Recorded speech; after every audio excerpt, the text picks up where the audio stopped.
to call home. Thanks. I brought some popcorn downstairs to create that community. So you want some, If we can have quiet in the audience, please. Please sit down. Hi, I'm Jerry Pinsker, along with I'm the other co-chair of Kalanu from Bonai Shalom and Har Hashem. I'm also the chair of the Boulder's ADL steering committee. I want to thank the council for adopting this declaration for International Holocaust Day. And as Jen so eloquently stated, Jews in Boulder are scared. We need to remember that the Nazi Holocaust did not happen in a vacuum. The seeds of the Holocaust, anti-Semitism, bigotry, and hatred were planted decades, if not centuries earlier. The hatred justified the scapegoating of Jews to explain the shortcomings of a dysfunctional government. Today, we're once again witnessing the scapegoating of Jews. There's a war 11,000 miles away, and it's being used as an excuse to hate those in Boulder who identify as Jewish. We need to confront these seeds of hatred. We need to understand that the power in this room is not controlling events on the other half of the world, the other side of the world, but the power in this room is to stop the bigotry, the hatred, and the anti-Semitism that, if left unchecked, can explode into violence. We need to understand that what happened over 70 years ago can happen again. Rabbi Mark? Good evening, everybody. Rabbi Mark Soloway, Congregation Bonai Shalom. You know, I've been twice to Auschwitz. I've seen with my own eyes, witnessed with my own eyes the horrors of that place. I've been to Theresienstadt. I've also been to a forest outside a small village in Lithuania where about 12 of my own ancestors were murdered in cold blood by Lithuanian collaborators with the Nazis, and I've seen those graves that were just left there. And so the fact that this afternoon I spent time with a 7th grade boy in my community who's having his bar mitzvah in March, who talked about his fear and talked about the fact that people are doing Nazi salutes and saying Heil Hitler when he's in a football match with his peers, just horrifies me. The fact that there are people in this city who have the gall to deny the Holocaust, some of them even in this room, and to speak in public platforms and to write hateful messages about Holocaust denial, when I have witnessed with my own eyes and have a legacy of family members who were destroyed in this way, it's just so horrifying. So I'm very glad that the city is adopting this resolution for Holocaust Remembrance Day, but obviously it's not just about Jews, it's about all of us, and it's about our city, and it's about our city. It's about chesed, it's about loving kindness and compassion, and of course we don't all agree, and we have different perspectives, but if we can do that, please, with a sense of love, because we know what happens if we have hatred. It leads to genocide. Amen.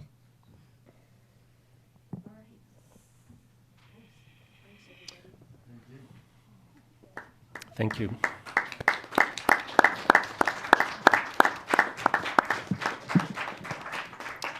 So thank you for that, Tara, and to remind us that we must never forget and make it clear that we stand strong. Oh, my throat just went.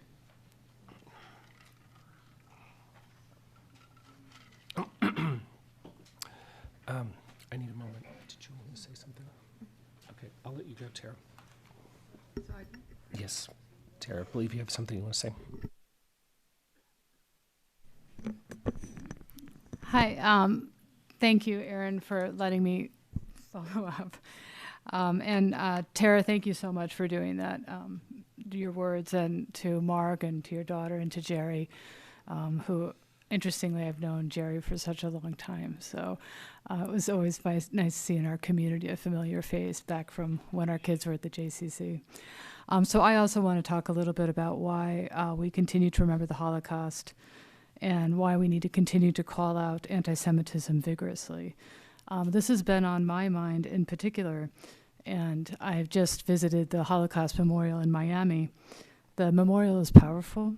It stands out physically in the area and is visible, but also captures the horror of the Holocaust through sound, space, and sculpture. The sadness I felt was both for the atrocities of the Holocaust and the millions of Jews that died, and for the reality that anti-Semitism is on the rise and persists. And it certainly exists here in Boulder. As many of you know, I served on the school board for 8 years and was disheartened and surprised sometimes and saddened to hear of anti-Semitic jokes and comments made in our community and at our schools, and what that put our young children through. No matter what is happening in our world, there is no place for anti-Semitism in Boulder. I hope at this moment, and considering the history of the Holocaust, the Boulder community chooses to commit itself anew to a culture and community where every person feels welcome and valued from every background, race, and religion. I know we can move forward together, as Jen said, with light and love. Thanks. Matt.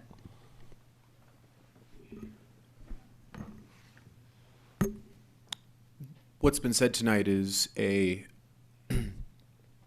pillar of how we as a community can find an opportunity to see a forward path. One can disagree with the actions of a government, but indicting a people for that action is not who we are. It's not who we should be. And it speaks to the lesser version of ourselves when we are incapable of separating the two. And I think it's quite critical for us in our community to see an opportunity to love those that are next to us, that are our neighbors, are our coworkers, without thinking about and being able to separate the actions of a government 11,000 miles away. We should not feel the need to take that action and take the actions of others and indict and bring hate to those people who live next to us. My great-great-grandfather was a rabbi in Canada, and it's interesting as I've looked through that family tree how they've came to the United States. And I think about the love and the opportunity that was given. I also think about the hate that was created on that journey. But it didn't stop them from setting foothold in this country and seeing the hope that in this place of all others would be a tolerant place where people can be, live, and thrive without the actions of others thousands of miles away being a weight that becomes so unbearable that they can't see the future and live in the same sense of security as others. And so I hope we can separate those two and we can find ways to be together as we deal with those consequences of things that have occurred in the past few months, and we live with the skeletons in many of our closets over the last couple centuries. So I hope we find the light, and I hope that we find an opportunity to get rid of the anti-Semitism and Islamophobia that shouldn't define our country, and it's the actions we do to reverse that should. Thanks for that, Matt and Tina. And Tara, thanks so much for reading the declaration and making it clear that we can never forget and to show that we stand strong against anti-Semitism and all forms of hate in our community. So thank you very much. So, I mean, you could speak now, Taish, if you want. Then I think now is a good time. Yeah. Good evening, everyone. Oh, oops. Sorry, let me get my thing together of what I wanted to say. Good evening, everyone. Okay, sorry, let me get a little bit closer in. How's that? I'll come in a little bit more. How in the back? All right, my pleasure. I ran my campaign for council on a platform of climate and cultural resilience. As an equity specialist, I know the critical role that culture plays in co-creating systems that benefit all those in community.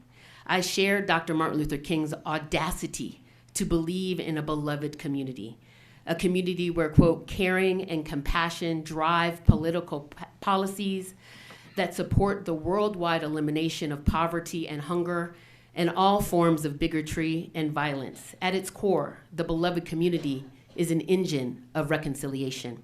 Yeah.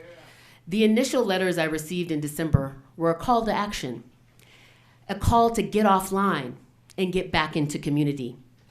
Over the last few weeks, I've done just that. I came out of conversations with my council colleagues, community members, partners, reminded that we will never see the middle of our own back. We will always have an opportunity to learn, unlearn, and relearn about ourselves, about each other, and about the world we want to create together. I want to apologize for any pain I have caused our community members, specifically our community members, in my reshared, in some select, actually, I went back and looked at all of them, reshared posts. At the time, I was unaware of these specific symbols and phrases, although I was obviously familiar with many, that cause memories, that trigger memories of discrimination and oppression of Jewish people throughout history, and as mentioned, is still happening today. I am sorry these tropes took away from my intention and my original message and caused harm. That is not the way that I operate, and I am capable of saying I can apologize for that, because that is not my intent to hurt any member in our community using things that I was not aware of. So with new knowledge comes new understanding and renewed actions that align with my values. I am grateful for community members who met with me and my fellow colleagues who returned my calls and took time to meet with me. They helped me see through their eyes and through their hearts. I also want to express my sincere concern and sadness for the lost Israeli lives on October 7th and those still in captivity. I also suffer with the Palestinian civilians and non-combatants who continue to lose their lives, neighborhoods, and ways of life. With raised awareness, deeper understanding, and the love for our beloved community, I removed those posts with anti-Semitic tropes from my personal page and left only my personal words calling for a ceasefire, significant humanitarian aid, and the right of Palestinians for self-determination. As a Black woman, I know exactly what it feels like to be ignored, oppressed, manipulated, and abused. I know well what it is like to be dismissed by those who are elected to serve me and to protect me and my loved ones. That's one of the reasons that I ran for Boulder City Council. It is our core responsibility to care for the safety of everyone in our community. It broke my heart to imagine that anyone in the city that honored me to be one of its leaders would imagine that I did not hold the safety and humanity of all of our citizens as my responsibility. And not only citizens, those who play, work, study, and visit here. That is all of our responsibility. And anything that I do that compromises your feeling, your understanding around that is unacceptable. So no, I make that commitment to you. And most importantly, I look forward to working with each of you to build a culturally and climate resilient city. I would be open to meeting with folks, again, not to throw daggers at each other. We will not win with Oppression Olympics. You've got receipts, I got receipts, right? Right? Whose facts do we want to lose? But let me tell you this, we breathe the same air, we are of the same water, we are of the same elements. It is in our best interest to work together, and I am committed to doing that. So again, I apologize for any harm that I caused and want to be crystal clear on what our intentions were. And I look forward to working with my fellow colleagues, staff, partners, and community members to do just that. So thank you for the time. Thank you for your patience, right? I was reading a book called, and then I'll end with this, Thanks for the Feedback. When I got that initial email, I noticed, and this is why I love learning, they taught me about the truth trigger. The truth trigger is a trigger that if one thing that somebody says to you isn't right, but all the other things are spot on, you're only going to look at that one thing that was wrong. And I'm so grateful that I was able to look past the name calling and other things that I know came out of pain, because I know they don't know me. They don't know my history and actions. We're still getting to know each other. But I was able to look past that in that initial letter and see the parts that did resonate, the pain, the authenticity. And so I'm hopeful that I'm modeling to our community what it looks like to say, hey, I was wrong about this piece, and I can still stand integrity around the things that I do believe and value. And I can do that without name calling, without yelling, without making you feel like trash. I can do that. So I look forward, thank you for the opportunity to comment, and I look forward to the rest of our meeting. Have a good evening. Okay, thank you. And sorry, no applause, folks, for anything that we're doing here as part of our rules of decorum. Did you want to say something, Mark? Okay, Mark, if you want. And Taisha, thank you for that. I want to thank my colleague. You're off. Oops. Thank you. Technology has always been my forte. There we go. I want to thank my colleague, Councilmember Adams, for her words this evening.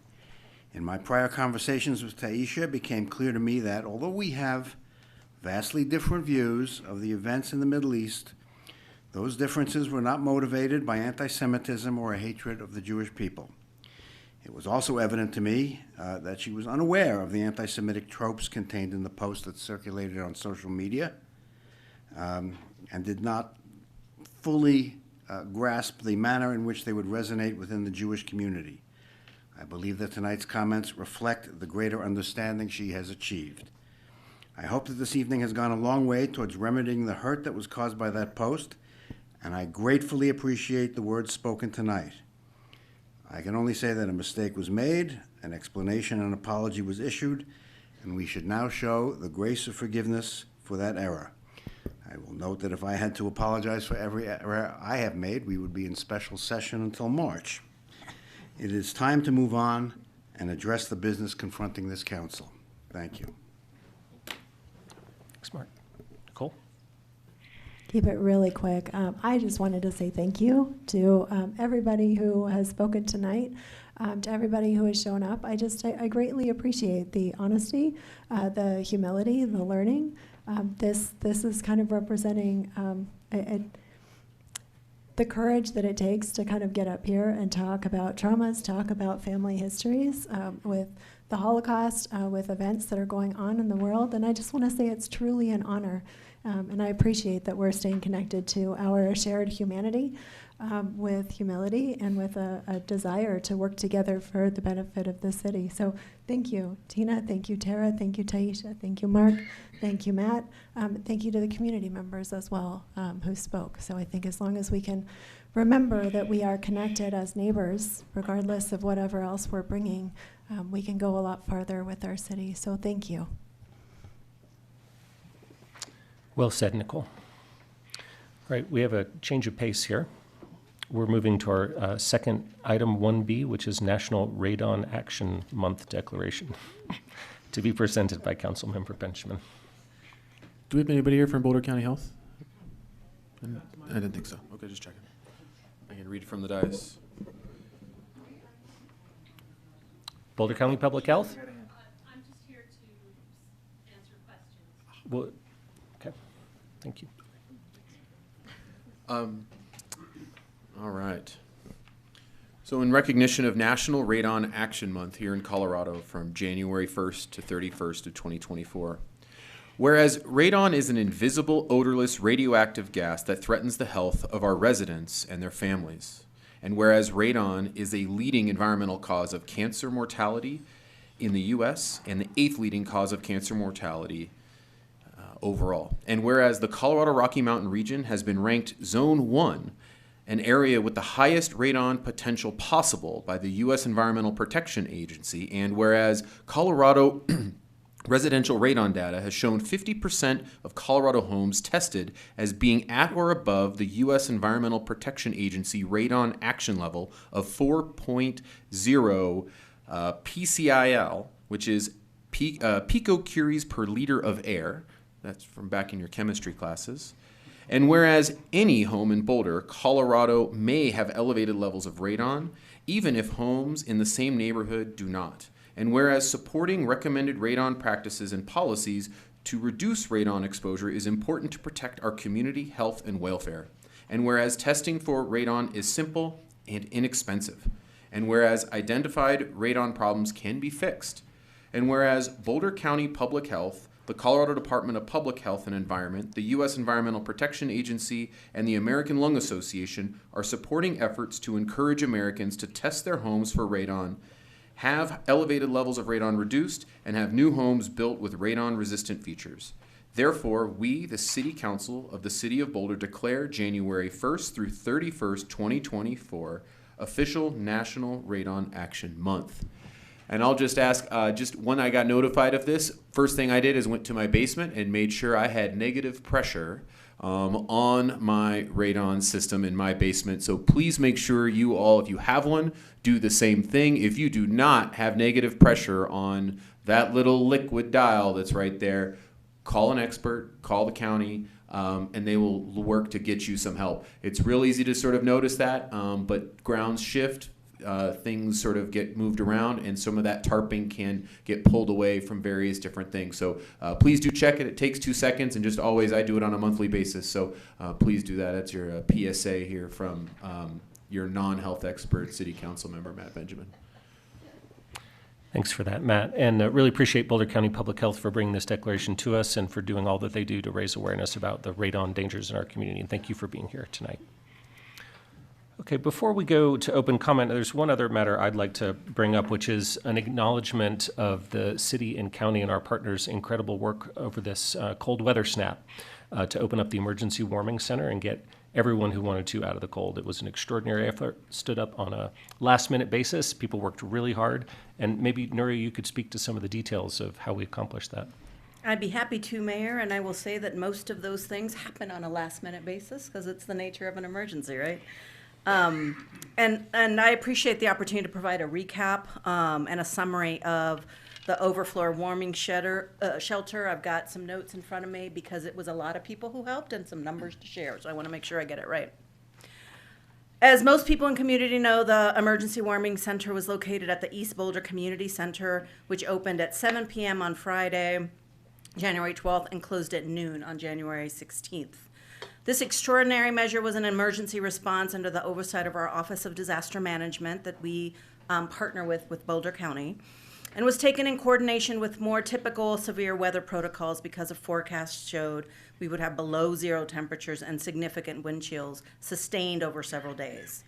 In addition to expanded hotel resources, and I'll say 34 individuals stayed in hotel rooms during this event, and increased bed availability at Boulder Shelter for the Homeless, which had a capacity for 180 due to critical weather protocols. The city's overflow shelter served an average of 40 to 45 unhoused adults each night, and our Boulder Shelter for the Homeless averaged around 160 and 170 individuals each night. This was a hugely intensive effort that was supported by roughly 125 staff and volunteers from the city, county, and partner organizations over the holiday weekend to support the 24-hour day operations. A few highlights to share, and certainly all of these are in supreme appreciation of staff and our volunteers.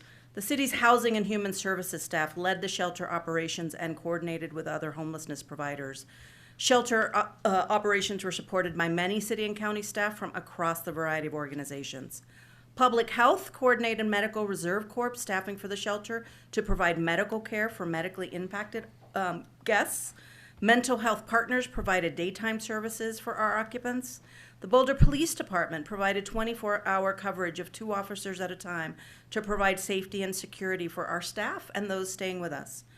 Co-responders from the CERT and CARE teams were part of the staffing to provide expertise on managing our residents who had mental health and addiction experiences.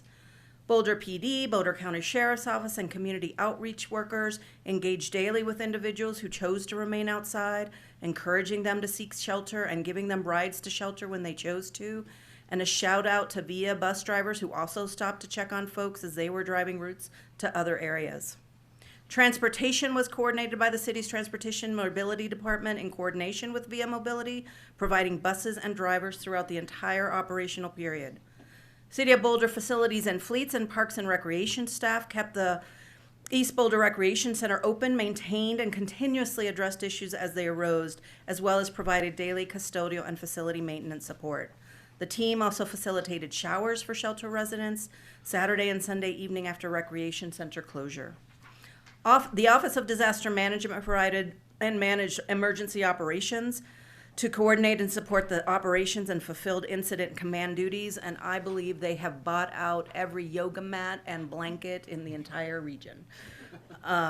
Policy direction was provided through a multi-agency coordination system led by the city manager, and actually its manager staff. I really appreciate our entire office who really worked here, the county administrator, and the Office of Disaster Management Board of Directors.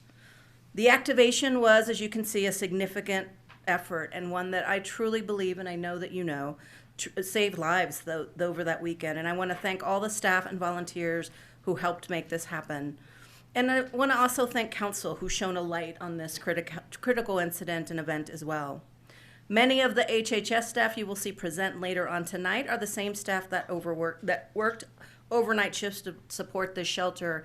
And I would be remiss if I didn't call out our Director of Housing and Human Services, Kurt Fernhuber, who really spent nights, extensive nights at the shelter, took those shifts and worked tirelessly, as well as Vicki and Megan, who you will hear of today. It was an extraordinary effort, and I hope that you'll give them some grace if they're still recovering from sleep from that weekend, as we hear from them later on tonight. So all in all, Mayor and council members, I cannot tell you how incredibly proud I am to be part of not just city staff, who I lift up as many times as I have the opportunity to do, but really this was a partnership effort, and the help that we got from Boulder County and our Office of Disaster Management, we could not have done this without them, and I believe that we've had some tremendous success here that we will continue to learn from and carry over, because this will not be the only time that this happens in our lifetime. Thanks so much for that, Nuria. And just thanks again so incredibly much to our city staff and nonprofit partners and everyone in the community who stepped up to make this happen and keep our people sheltered and safe over that terrible cold snap. And with that, I think we will go to open comment. And Elisha, are you going to read the guidelines? Yes, I am, sir. Thank you. My maiden voyage. Thank you all for being here tonight, and we'd like to provide you with our guidelines for public participation at our city council meetings. The city has engaged with community members to co-create a vision for productive, meaningful, and inclusive civic conversations. This vision supports physical and emotional safety for community members, staff, and council, as well as democracy for people of all ages, identities, lived experiences, and political perspectives. For more information about this vision and the community engagement processes, please visit our website as listed, bouldercolorado.gov services/productive-atmospheres. The following are examples of rules of decorum found in the Boulder Revised Code and other guidelines that support this vision. These will be upheld during this meeting. All remarks and testimonies shall be limited to matters related to city business. No participant shall make threats or use other forms of intimidation against any person. Obscenity, racial epithets, and other speech and behavior that disrupts or otherwise impedes the ability to conduct the meeting are prohibited. Participants are required to sign up to speak using the name they are commonly known by, and individuals must display their whole names before being allowed to speak online. Currently, only audio testimony is permitted online. In-person participants are asked to refrain from expressing support of disagreement, verbally or with applause, with the exception of declarations. Traditionally, support is shown silently through American Sign Language applause or jazz hands. Thank you again for joining us tonight. We appreciate you being here. Thanks so much for that, Elisha. And I just want to let folks know we've got 20 people signed up to speak. Everyone will get 2 minutes. And I'll call 3 names at a time if you can start to come down towards the front as your name is being called. And just want to reiterate the thing about no applause or noise, please, as people give their testimony. We really want to make sure that everyone feels welcomed to speak and say what they have to say. So we are going to start with Michelle Rodriguez, and then Randall, Erica Clark, and Kristen Marshall. Hi, guys. First off, I wanted to echo and thank you guys. It takes a village, and there was an extraordinary effort made to make sure that everybody was inside and warm. I myself called a well check for somebody that was sleeping out underneath the slide at Epingy Fine Park, and I was very impressed with the response. I got a text follow-up. I got call back from the ranger that was sent out. The call was dispersed quickly. Within 10 minutes, they were checking on the person. The person didn't want to go to the shelter or take a ride, but was gone the next day and said they'd make their way to the shelter. I never really thought I'd be saying this, but thanks, Kurt. You did an amazing job wherever you're at. I'm sure you're somewhere here. I look forward to hearing about the agenda that I'm not supposed to talk about right now. Also, having a couple of questions answered. He mentioned something about there being some hiring that's gone on in a couple of different aspects of all this where homelessness are concerned that involve hiring lived experience. I'm curious and I'm hopeful that somehow there'll be a list composed. Also, I wanted to say that I learned that the chief was leaving this week, and I wish her farewell, and I hope that we'll still have some connections. She did a tremendous job, and I hope that we will stay on task with the Policing and Police Board. Sterling Echo, he's perfect for some things, maybe for even chief position, but I didn't say that. But I thank you guys for everything you're doing, and I look forward to hearing the rest of tonight's agenda. Thanks, Michelle. Now we have Randall Erica Clark, Kristen Marshall, and Brian Hahn. My name is Randall Erica Clark, and thank you for allowing us to speak. And I want to make it quite clear that I am not here. I had no idea that it was Holocaust Remembrance Day, and I honor that you are honoring Holocaust Remembrance Day.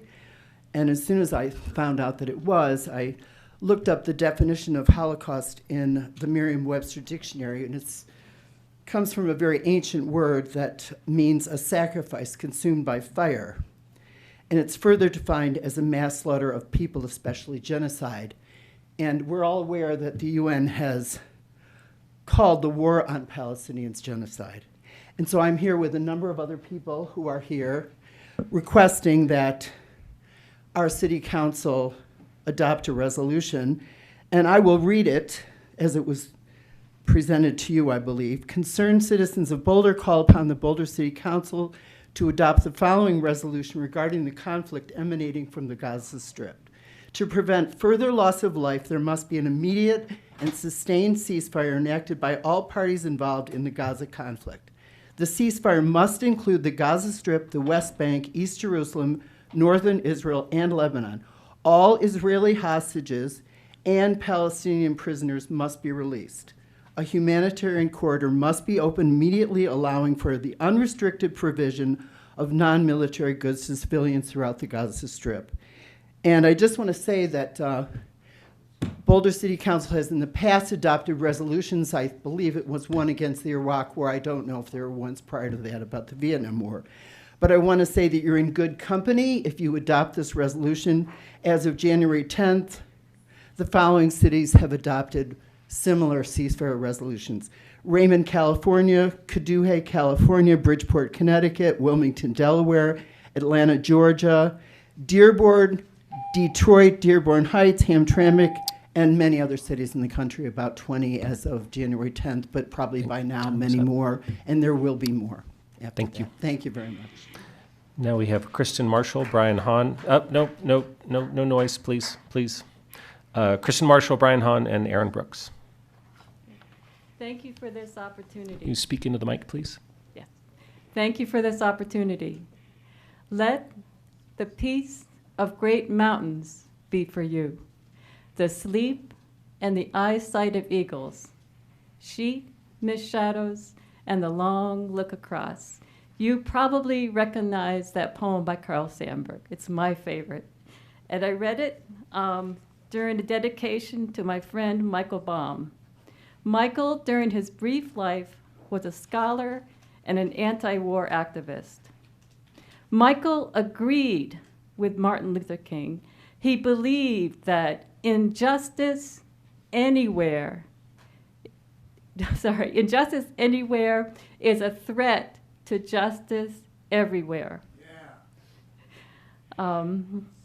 Let's add those words to the Boulder City Council rulebook. Boulder is not isolated from international events. Global is local. Climate change is local. Wars are local, especially if we, us, the U.S., supplies weapons.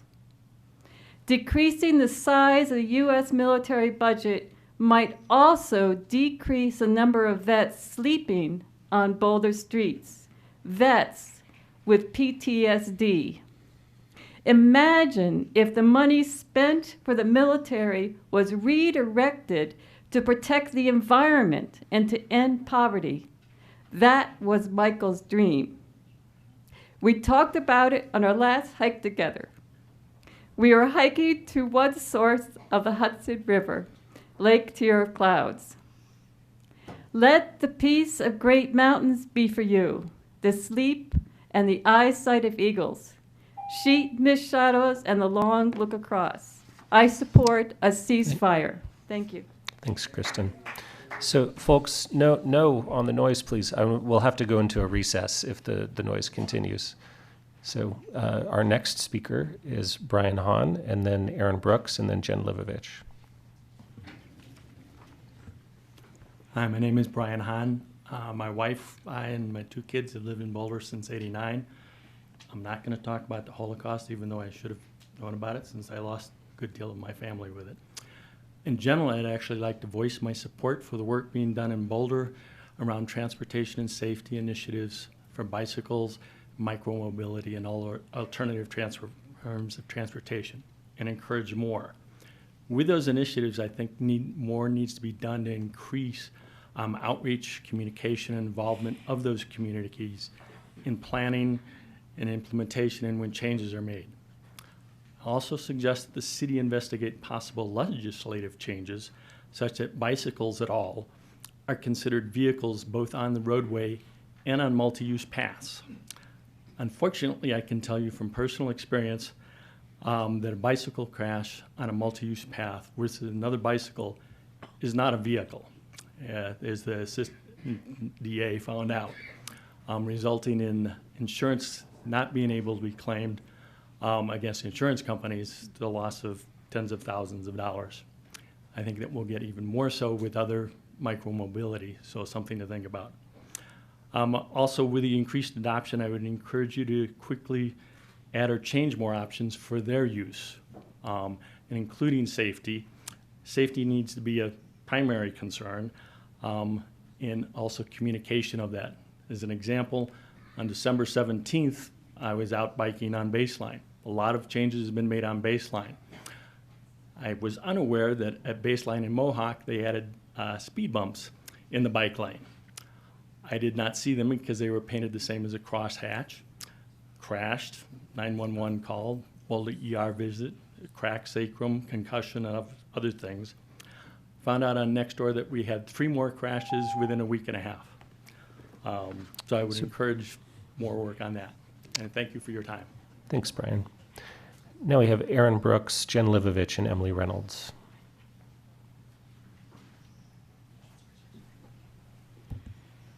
Good evening. Members of the City Council, I address you today on an issue of global and local significance. While letters and statements urging a statement on a Gaza ceasefire have indeed surfaced, I commend the Council for maintaining your policy reiterated by Mayor Brockett in the last City Council meeting not to comment on international matters outside of the City of Boulder. In the face of numerous local challenges, your commitment to prioritizing our town's own local concerns is indeed commendable. It is illogical for a City Council to make statements on matters they cannot affect, especially given the myriad urgent matters facing us here in Boulder. The Rocky Mountain Peace and Justice Center's call for a ceasefire raises eyebrows when they say nothing about the 130 innocent hostages held in Gaza. This oversight casts doubt on the sincerity of their commitment to justice. Additionally, I am wondering why, on an evening where 44 people signed up to speak, people from outside of Boulder were prioritized over Boulder residents, specifically a Lafayette resident who Rabbi Mark mentioned earlier this evening that has sent communication to the city denying the Holocaust even happened. This communication, by the way, is indeed public, and you can find it on the City Council hotline. I'm wondering why he is being prioritized over Boulder residents on an evening specifically when the Holocaust is being recognized, which is both further concerning and upsetting. In closing, I express gratitude to the City Council for standing firm on not making statements that could sow division on matters far beyond our reach. Your dedication to addressing local issues that resonate deeply with our residents ensures the well-being and emotional safety of all, particularly our Jewish community in Boulder. I'd further like to thank all of you for the statements earlier this evening about the Holocaust. Tara, everybody, Taisha, what you said earlier, thank you very much as well. It means a lot to me as a resident and to many of us as well, so thank you. Thank you. Now we have Jen Livovich, Emily Reynolds, and Giselle Hertzfeld.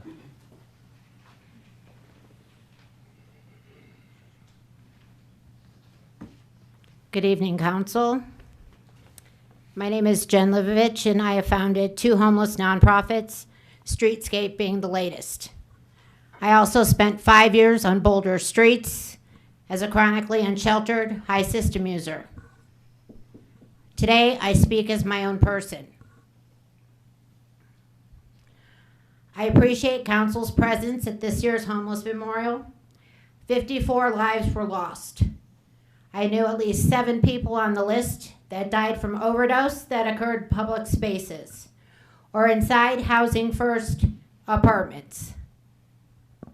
Boulder has a drug problem, and while it's not exclusive to the homeless population, it is disproportionately harming them.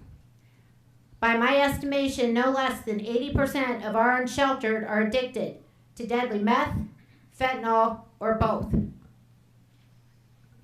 Many of our most visible homeless live by their own rules in outdoor, drug-infested conditions that we deem illegal. It is illogical for Council to entertain devoting valuable resources to any variation of illegal encampment. We need to stop shopping failing cities for solutions and can't possibly want to follow the haphazard spending that's left our neighbor Denver on the brink of financial collapse. By some reports, Denver Metro now ranks 5th in the country for the highest homeless population. We have 0 accessible treatment during what many are calling our worst drug epidemic. Scrap the novelty camping experiment. Every additional dime we spend must be allocated towards accessible treatment in an effort to save lives, including the expansion of addiction support services for those being placed into Housing First apartments. Thank you. Thanks, Jen. All right. No, please, no shout outs, no claps. All right, we got, that's your last warning, I'll just say, before recess. Now we have Emily Reynolds, Giselle Hertzfeld, and Michael Broder. Good evening, Council. My name is Emily Reynolds, and I urge you to turn your full attention to the drug crisis unfolding in our community, rather than squandering scarce resources on a novelty camping experiment. As our retiring police chief Harold told Council this fall, quote, "We are really in an epidemic of drug overdoses in Boulder," end of quote. At that time, overdose calls to city police for the year were approaching 100. By the end of last year, city police had responded to 123 overdose reports, 18 of them fatal. To shine light on this horrific situation, a concerned community member sifted through police report data, compiling a list of 40 notable incidents. Important to note that 15 of these cases were named in the recent homeless memorial. This report has been shared with Council and other community leaders, but to impress upon you the urgency of the situation, I'd like to read an excerpt. November 4th, officers respond at Foothills and Walnut regarding a woman not conscious and not breathing. They enter the tent with the woman, who is on the ground unconscious. There are 2 men with her, one of whom is giving her CPR. One of them tells the officers that he and the woman were smoking fentanyl in the tent, and she took 2 or 3 hits before slumping over. He says he could not wake her up and gave her 4 doses of Narcan. The woman's rushed to the hospital but does not recover. Officers speak with the woman's mother who says her daughter had always struggled with addiction, had lost custody of her 3 children, whom the mother now cares for, and had also lost her husband, tragically, a few years prior. Every additional dime that we spend must be allocated toward treatments to save lives. Thank you. Thanks. All right, we got Giselle Hertzfeld, Michael Broder, and Trish Emser.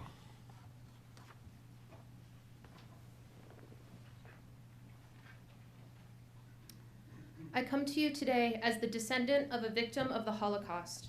My great-grandfather was a Jewish man in Germany who was married to an Aryan woman who made the impossible decision to divorce him when the Holocaust began to save their children, including my grandfather. My grandfather, who was able to pass as Aryan, would sneak food and life-saving materials to his father through the gates of the concentration camp, although it was not enough to save him. When my grandfather moved to Canada after the war, he brought with him all of his trauma, and he passed that trauma on to his children, and his trauma is a generational inheritance that I continue to carry within me. As the descendant of a victim of the Holocaust, it hurts me in the deepest parts of my soul to see my ancestral trauma weaponized to justify the most horrendous genocidal acts being committed by the Israeli state against the Palestinian people. Since October 7th, I have seen the worst images I've ever seen in my life coming out of Gaza. These images have burned themselves into my psyche forever.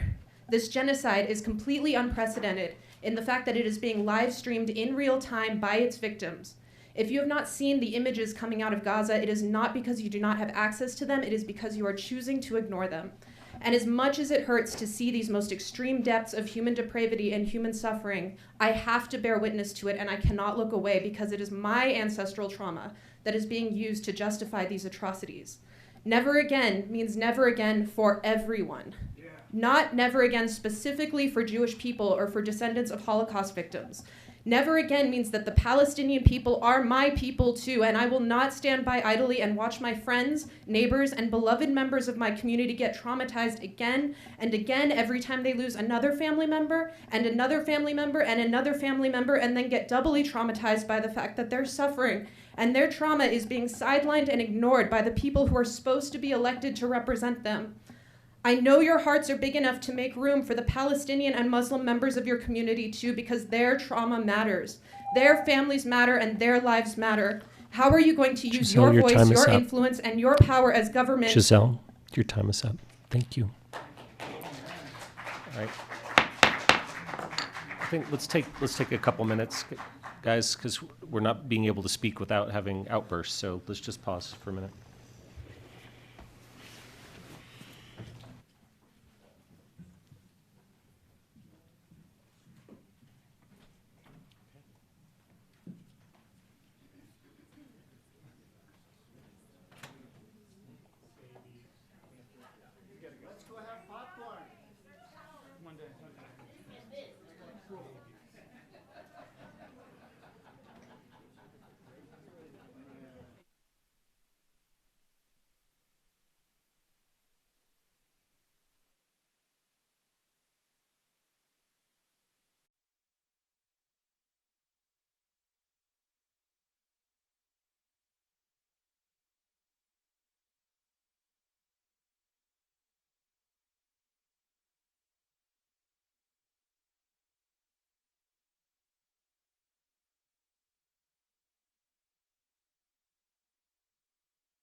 Please. All right. Thanks, everyone. Okay, so we're going to get back to our speakers. Our next three are Michael Broder, Trish Emser, and Andrew O'Connor. Michael Broder. If SOS doesn't provide robust drug and alcohol eradication and services for the portion of homeless that need it, then the laudable plan is doomed to fail, as it has in countless other cities. But I want to redirect and express my grave disappointment and anger specifically with the actions of a council person. Days after being officially certified, November 27th, Taisha Adams posted an anti-Semitic trope on WhatsApp. Shocking, considering that she ran part of her campaign on the oppression of Black, brown, and indigenous peoples. History will enlighten you to the fact that Jews have been persecuted for the past 2,000 years. This is such poor judgment considering divisive political and social climate in which we find ourselves. This is also contrary to the Boulder Code of Conduct, specifically Chapter 7 Expectations. Quote, public officials shall strive at all times to serve the best interests of the city, regardless of one's personal interest, end quote. There should be consequences for Taisha's gross lapse. An apology and acknowledgement from her, which I understand was just done, is only a starting point. There should be much more, a class in ethics and good judgments at a minimum.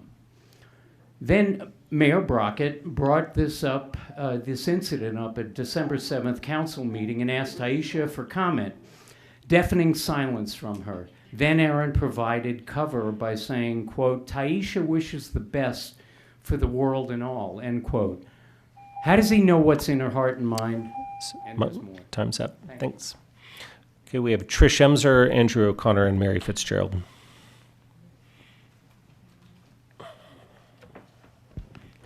Good evening. Glad to see you again. My name is Trish Emser, and I urge you to turn your full attention to the drug crisis unfolding in our community rather than squandering scarce resources on a novelty camping experience. Staff analysis of alternative sheltering said some of the highest utilizers of unsanctioned camping sites are not likely to utilize a sanctioned campsite due to an inability or unwillingness to comply with established rules of congregate living. Presuming that drug use in the camp will not be allowed, while realizing that an estimated 80% of the unsheltered population is suffering from substance abuse, is expected that sanctioned camping will be housing a very small number of people at best. I'd like to share another excerpt following on from Emily from the 2023 overdose report. On August 30th, BPD responded to Central Park where they found a woman unconscious and not breathing due to an overdose. After Narcan, the victim was limp, with her eyes closed and foam around her mouth. Officers provided more Narcan and began CPR, and they found a blue M30 pill hidden on her person. She was transported to BCH where she was identified, treated, and released. Per police records, this was the last contact they had with the woman. According to the coroner's office, she died on September 8th. Every additional dime we spend should be allocated toward treatment to save lives. If we do camping without this consideration, I think we'll only get in a deeper hole when it comes to the drug problem. Thank you. Thanks. Now we have Andrew O'Connor, Mary Fitzgerald, and Philip Sokol.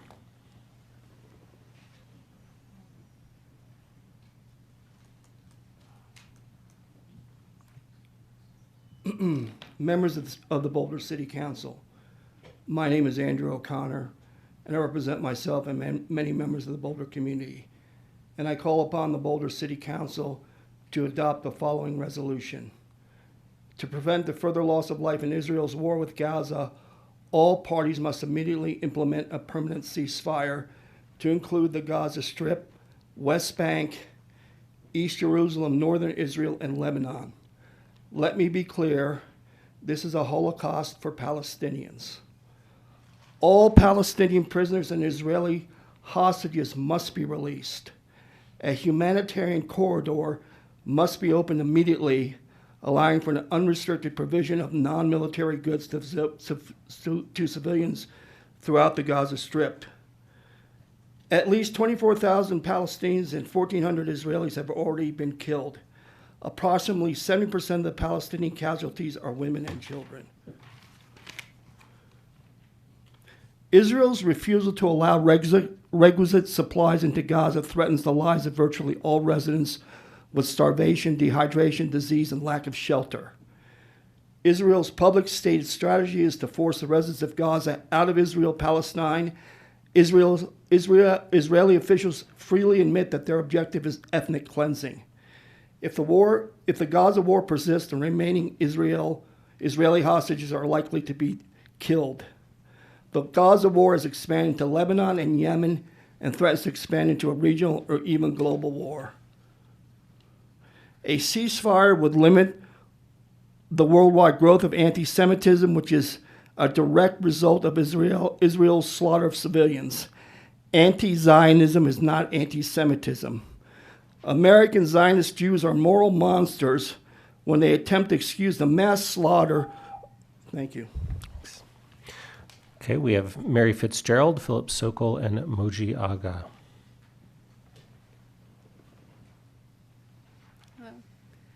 I want to quickly thank the city for keeping everyone warm. Thank you.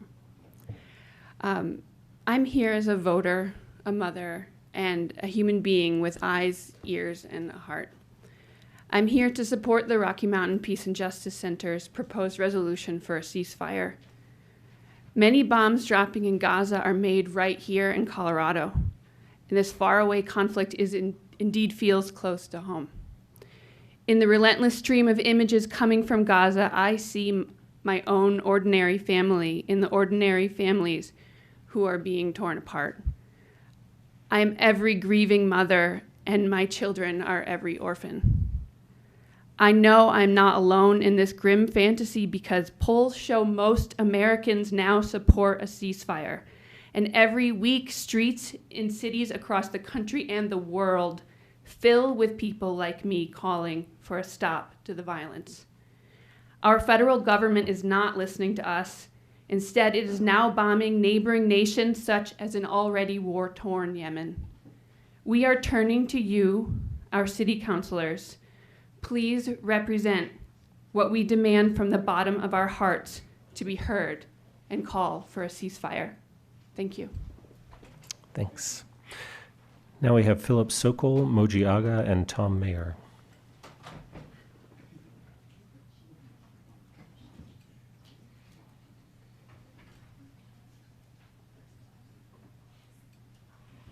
I'm Philip Sokol. In the short time I have to speak here, permit me to recall some allegory before the clock stops.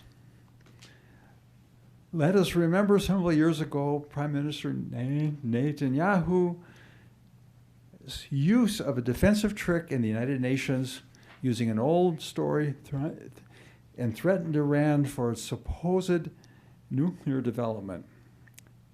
He said that if it looks like a duck, if it walks like a duck, if it quacks like a duck, then it may be a duck. Now the shoes are on Bibi's feet. Only this time the events are real and for the world to see. Every day, every hour, every minute, an unimaginable destruction and slaughter of Palestinians continues. This is sadly breaking the records of the senseless violence in the modern world. There is no end in sight, no off-ramp, only echoes and responses of retrograde Bronze Age thinking. Over 40 years, Following an earlier version of the single-minded military approach, there was a second of the various Israeli invasions of Lebanon. I attended a Peace Now meeting in Boulder of sincerely concerned locals and guests. We were faced with the forever unanswered question of what to do to stop repeating the same horrors of war. I nervously stood up and asked the meeting if we could take a moment and review the official, proactive, and meaningful steps. Philip, your time is up. The dominant powers Sir, I'm of afraid your Zionism time and is up. her allies have ever taken to address the Palestinian Sir, people. your time is up. It is a strict time limit. I have Thank just one you. short thing then. Okay? You can email the rest of your comments, please.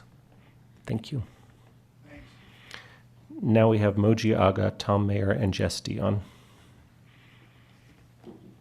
Good evening.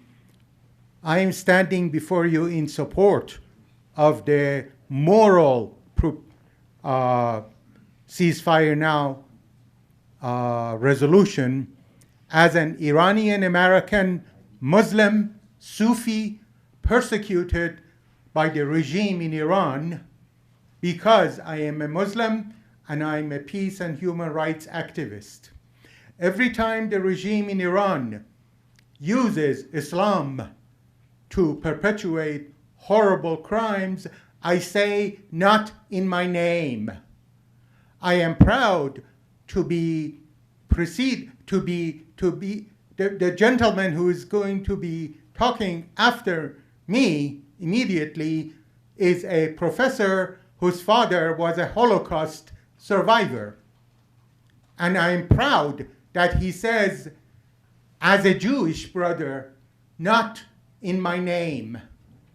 It is profoundly anti-Semitic to be weaponizing the Holocaust, the genocide of Holocaust, in order to justify another genocide according to the case that the government of South Africa, who has experienced apartheid, is bringing before the World Court.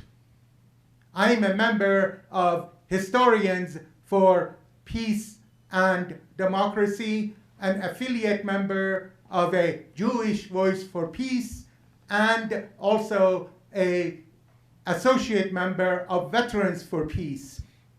I say, please don't be anti-Semitic. Approve this moral proposition. Thank you. Thank you. Now we have Tom Mayer, Jess Dion, and Travis Hugh Cully. My name is Tom Mayer. I work with the Rocky Mountain Peace and Justice Center. We are trying to get you to pass a ceasefire resolution which has been read to you. I would like to, however, talk about holocausts. I'm glad that you are celebrating the Holocaust Memorial Day. My mother actually spoke at that often. And as a previous speaker said, my own family has suffered intensely from the Holocaust. I was born in 1937 in a German Jewish family. My father had worked at considerable risk to try to oppose the rise of Nazism. He was clapped in the Buchenwald concentration camp, managed to get out with his own life. My family and I, my mother, my father and I, managed to get out of Germany by the skin of our teeth before the war started. Now, my family, my parents taught me that the Holocaust was not really exclusively a Jewish event. It could happen to any people who were subject to racism or colonialism. And they taught me that it was my duty in life to oppose the occurrence of a Holocaust, whoever might be the subject. Now, I think, that the most honest way of honoring the Nazi Holocaust is working against all future Holocausts. That is why we are here. We are trying to oppose a Holocaust on the Palestinian people. We think that that is the most honest way of honoring the terror of the Nazi Holocaust. That is why I'm here. That is why I think you should pass the resolution which we have proposed. Thank you. Thank you. Now we have Jess Dion, Travis Hugh Cully, and Dylan Williams.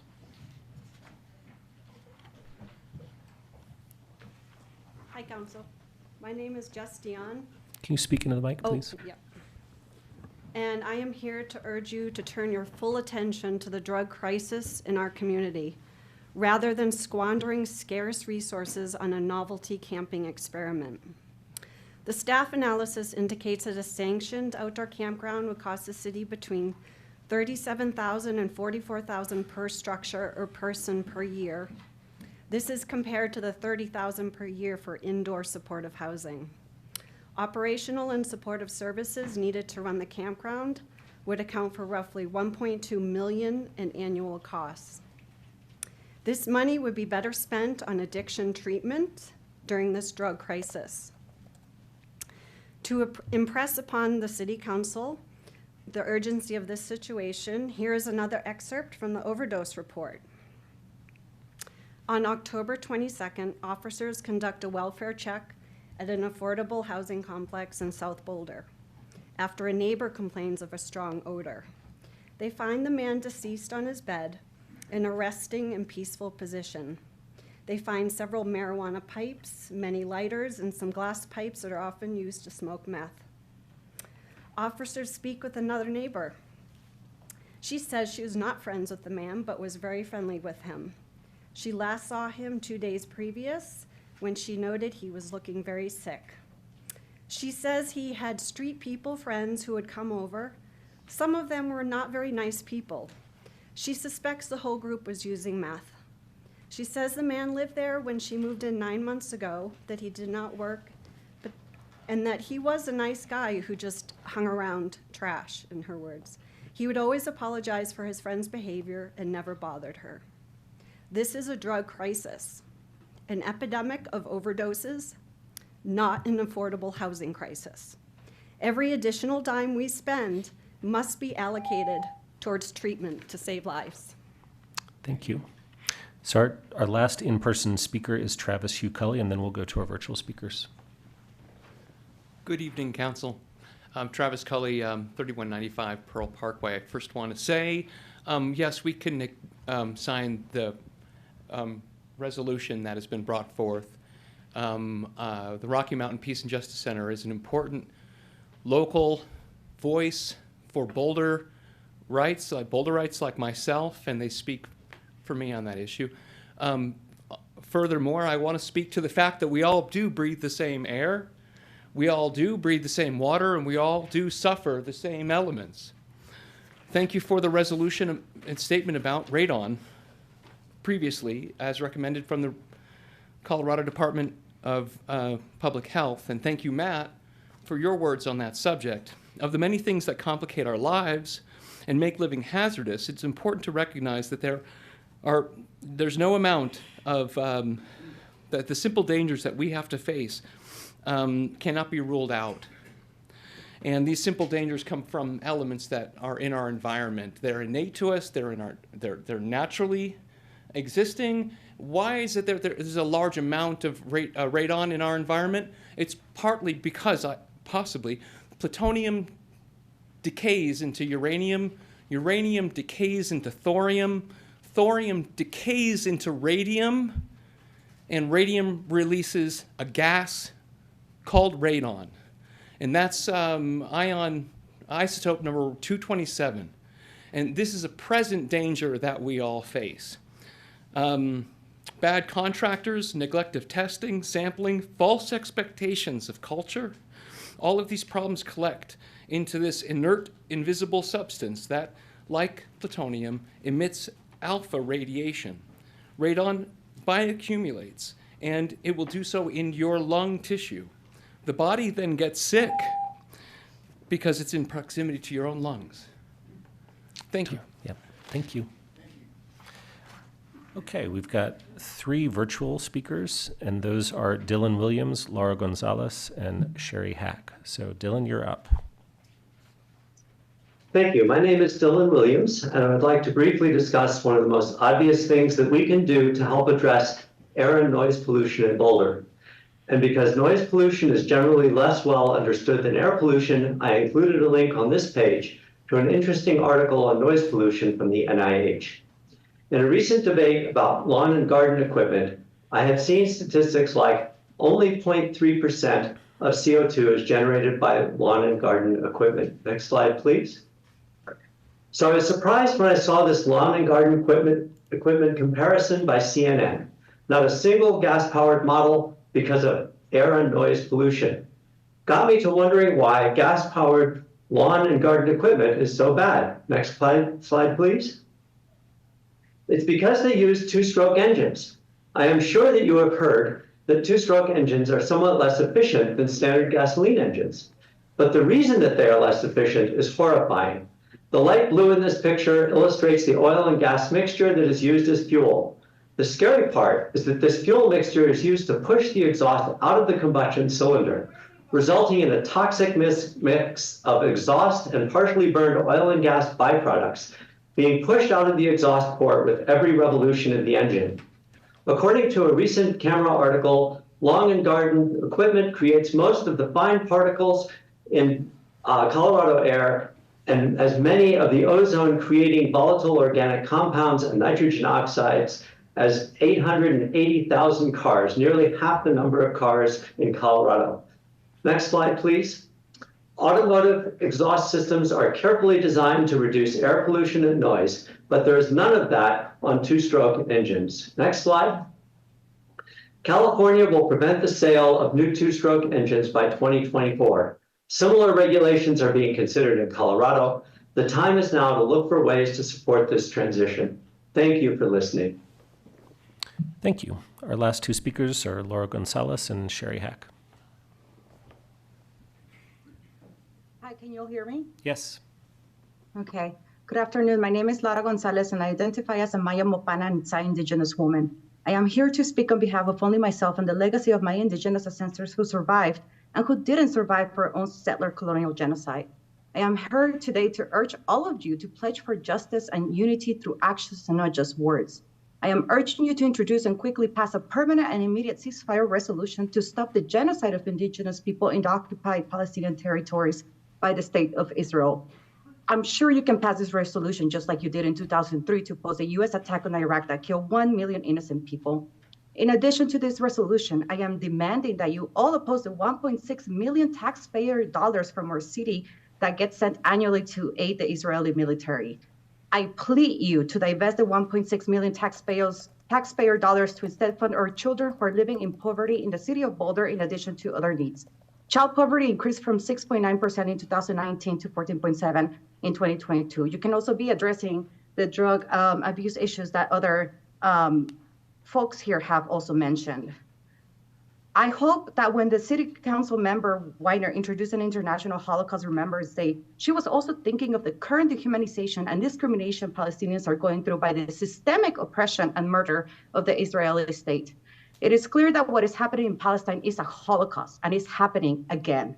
Genocide and Holocaust academics have massively confirmed this is what the Israeli military is doing to all Palestinians. We cannot allow ourselves to use polarizing language that dehumanizes a group of people to remove our sense of decency towards them. We have a responsibility to divest from funding genocide and show through actions that we will not only forget, but never let it happen again.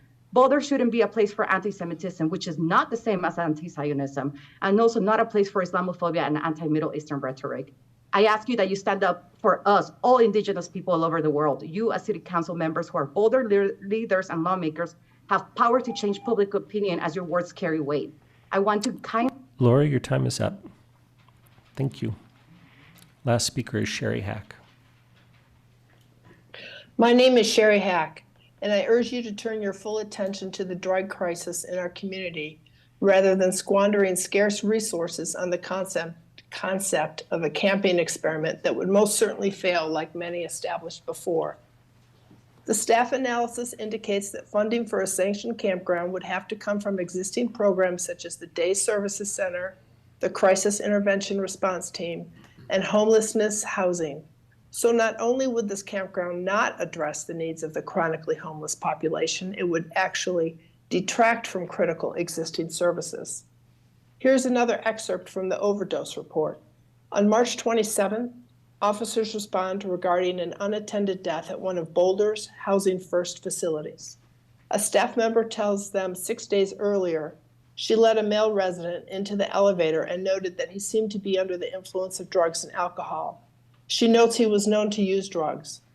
When she had maintenance conduct a welfare check, they found him obviously deceased. Upon getting out of the elevator, police immediately smell his body. They enter the garbage-ridden and messy apartment and find the man on the floor. They find a Narcan dose that appeared to have been used and additional unused doses nearby. They also find drugs and drug paraphernalia, similar to what Boulder County likes to hand out to addicts to enable them to use drugs via the Works program. The official autopsy report lists the cause of death as meth intoxication. Let's learn from those who have walked this path, either as recovering addicts or the families and friends of addicts who understand that you need to stop enabling drug use if you really want to help the addict. Every additional dime we spend must be allocated towards treatments to treat addiction and mental health. Without that, you will have a worsening drug crisis like we have now. Thank you for your time. Thank you. All right, that concludes open comment for tonight. Thank you folks for coming to speak to us. I'm going to turn to city staff to see if there are any responses to what we've heard tonight. Not at this time, Mayor. Teresa? None from the city attorney. Thanks. I'll turn to council. I'm going to start by asking Elisha a question. Elisha, could you explain what we do when we have more signups than we have spaces available, and how we choose who gets to speak, please?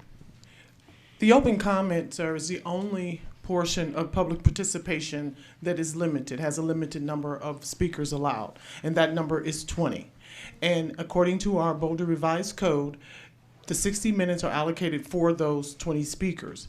And if more than 20 people sign up, then we have a randomization program that we run after the actual forum closes. And once that randomization form is ran, we take the top 20 people according to how the program resulted.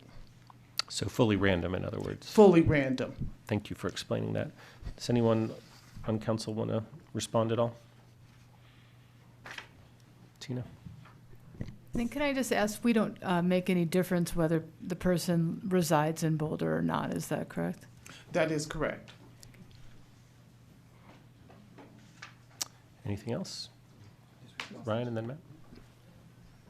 Just wanted to thank Mr. Brian Hahn for his comments on bikeways, micromobility, and improvements. And I'm sorry that he and others have experienced an issue with, as we've gotten things figured out on baseline where we've got improvements coming. My understanding is there have been mitigation measures that have been undertaken following the issue that Mr. Hahn flagged. So if more work is needed, please let the team know, or you're welcome to talk to me, and I'd be happy to try to facilitate. Thanks. Matt? A speaker brought up that somehow this would be news to me, the city is directly, that 1.6 or some number of money, is 1.5 is directly flowing from the city to support the Israeli government or something like that. I heard that and want to make sure that we understand what that is, because that would be certainly news to me, given how tight we manage our money here at the city. I would say I'd have to follow up with you. It is news to me as well, and particularly in a constrained environment that we have. So I have made note, and I'll be following up. But Nora, perhaps you can confirm there's no general fund money going directly to support. Absolutely not. No, or any other. Absolutely not. Funds in the city budget. Appreciate it. Thanks for clarifying. Yeah. Okay. Nicole? I just wanted to thank everybody who came and spoke with you tonight. I know when you see us up here, we tend to be just focused on the issues at hand, the local issues. All of us, regardless of where we feel about some of the issues that were brought up tonight, we feel them too. And we are also managing that as we're trying to do the work of the city. And I just wanted to acknowledge that for all of you. You are not alone in some of these things that you're feeling and you shared with us tonight. We are here with you, and we are doing our best to stay focused on what we can do here to keep people alive like we did last weekend, thanks to the huge effort from our city staff. But we do hear you. Thank you. Okay. Seeing none, no one else, then we will move on to our consent agenda, please, Elisha. And thanks again for people for coming and speaking. Thank you, Mayor. Our consent agenda is item number 3 on tonight's agenda, and it consists of items 3A and 3B. Any questions or comments on the consent agenda? May I make a motion to approve the consent agenda? You may, please do. I make a motion to approve the consent agenda. Second. We've got a motion and a second. This is a roll call vote, please, Elisha. Thank you, sir. We'll start the roll call on the consent agenda items 3A and 3B with Councilmember Marquis. Yes. Schuhart. Yes. Mayor Pro Tem Spear. Yes. Councilmember Wallach. Yes. Weiner. Yes. Adams. Yes. Benjamin. Yes. Mayor Brockett. Yes. And Councilmember Folkerts. Yes. The consent agenda items 3A and 3B are hereby passed unanimously. Very good. How about our call-up check-in, please, Elisha? Thank you, sir. Call-up check-ins are item number 4 on tonight's agenda. 4A is the consideration of a concept plan review and comment for a redevelopment proposal of 1855 South Flatiron Court. The proposal includes demolition of the existing commercial/industrial buildings and redevelopment of the site with research and development uses. The new development is proposed to include 2 approximately 100,000 square foot buildings and a parking garage. This is reviewed under case number LUR 2023-00045. Any questions or comments or interest in calling this one up? Mark? At Alpine Balsam, we've gone to great lengths to demolish the buildings in a way that we can recycle most of the materials. Is the demolition contemplated at 1855 South Flatiron Court going to be treated similarly, or will it just be a conventional demolition and disposal? Does someone from city staff want to address this? I mean, we do have an ordinance that requires certain levels of recycling in all demolitions in the city, I know, but maybe Brad can speak more to that. Yeah, good morning. Good evening, Council. Brad Mueller. The meeting isn't that long yet, Brad. Just getting ready. Planning and Development Services, Brad Mueller. Correct, Mayor, there is an ordinance in place that be required. I don't know the specifics in this case, and we'll make sure to follow up and give any details on that, but I'm quite confident that that's planned. Okay, thank you, Brad, and you may need a vacation. Thank you. Tina. I was looking at the plan and noticed they did ask for a 9% parking reduction, which is great, but it was still a lot of spots that are being built. And then they also estimated over 1,000 daily trips in a car, but hoping to offset that with about 20% of people using non-car transportation. After this is developed, how does the city council see and track whether that goal was met by the company that's going to be there? How do we know whether that 20% is actualized? Am I making sense? Yes, yeah, thank you. We do have the planner, Allison Blaine, online, and Allison, I don't know if you feel comfortable to answer that.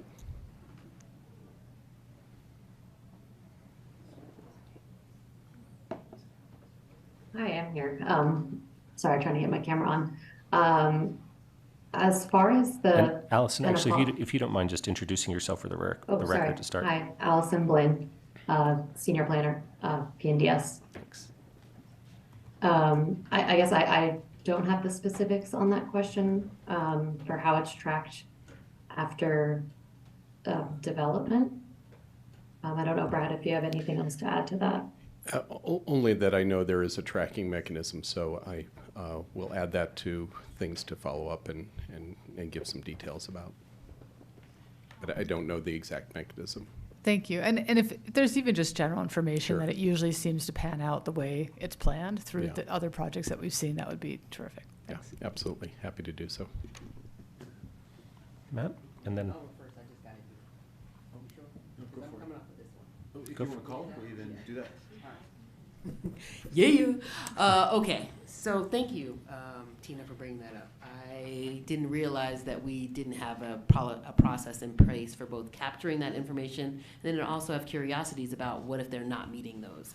What are the consequences? How are we holding our these companies accountable to the agreements that we've all signed? So I definitely would be curious, not only on this incident, but in general, how we're holding companies accountable for the reductions and wonderful intentions that they put in on paper, and now we have signed legal agreements with each other. Thank you. Sure. Got Matt and then Lauren. So my question is, has TAB weighed in on this at all? Do you know that, Brad? I don't believe so, but I'll defer to Allison on that. Yeah, I can answer that. TAB has not weighed in on that, and as far as you know, if they do include like a TDM plan, that will be listed in a condition of approval in the notice of disposition, as far as meeting the plans, including like architectural plans and the TDM. So that will be included in the conditions of approval. Okay, well, I appreciate that. I mean, of a project of sort of sufficient scale, and certainly going back to that sort of parking reduction of 9% and the scale, I'd like to at least propose that we send this to TAB to get their input on some of the ins and outs on that sort of transit and certainly the endpoints with regards to parking. I'd love to get their perspective. We've done this in the past of projects this scale where there are significant sort of traffic and or transit impacts and parking impacts. So I would like to offer that up as a suggestion to my council colleagues. Very good. Lauren? Yeah, I was wondering what level of sustainability sort of above and beyond our typical code requirements, if any, this project has promised to provide.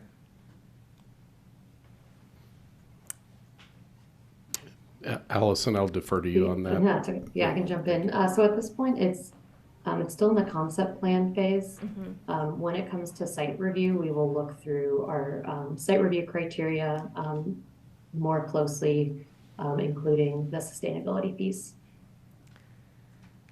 I would encourage us to hold them to a fairly high standard on that front. I would say that campus projects like this are probably the projects that are most able to hit really high targets in terms of both reductions in embodied energy and energy usage. So I would encourage staff to follow up on that with them. Thank you. And I'll note that if we successfully pass our updated energy code here in the next couple months, they will be subject to that updated energy code. Yeah. Yes, Tina. Yeah, and just at the same token, I just want to make sure I don't want to build in too much time into this process. We hear a lot of feedback about how lengthy and onerous the processes are to develop in Boulder. So that wasn't my intent with my comment. So. Sure. No, we understand, and we appreciate that council is regularly, asked for a balance on that. I would say, because this is at the stage it is, and there's other stages that they're required to do anyway, there's really nothing being added. These are sensible things that we can check along the way. TAD will add another cycle to that, but that's something we can certainly manage. Great. Well, and I'll just add in, Colin, myself, and say that I thought the way that they were connecting to the bike path looked promising, but I'm certainly happy to send it to TAB to evaluate the connections to the multi-use path as well as the strength of their TDM program. And I also thought, while I don't need to call this up, I thought Planning Board had some good comments around maybe too much impervious surface and some opportunities for additional landscaping. From a process perspective, I think we need a motion to refer something to. Can somebody tell me the answer to Teresa again? So, Matt, if you want to give that a try. Yeah, go ahead. I'd like to make a motion to refer this call-up item to our Transportation Advisory Board. Second. I believe this is a show of hands, so if we could have all, we got a motion and a second on the table. All in favor, raise your hand. That's unanimous. Okay, and did anyone have any interest in calling this up? I'm not seeing any. Okay, no call-up, but referral to tab. Thanks, Allison and Brad, for stepping in. So if we could now go to our public hearing, please, Alicia. Thank you, sir.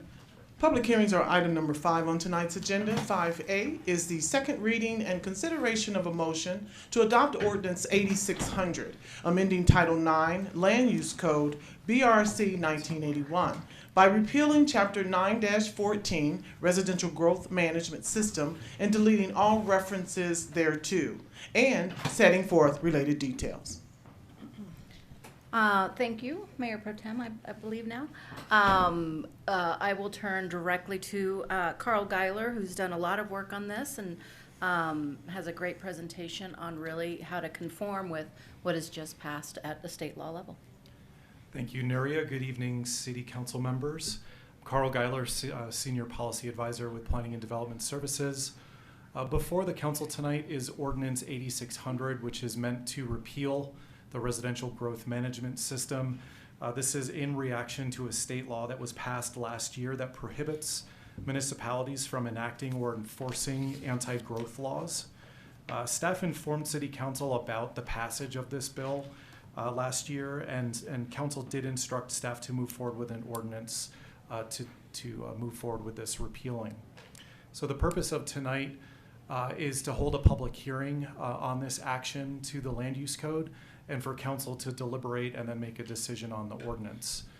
So the key issue before the Council tonight is, does the City Council agree that this city's residential growth management system should be repealed in response to the Colorado House Bill 23-1255?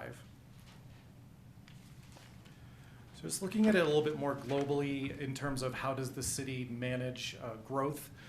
There are policies in our Boulder Valley Comprehensive Plan that relate to growth.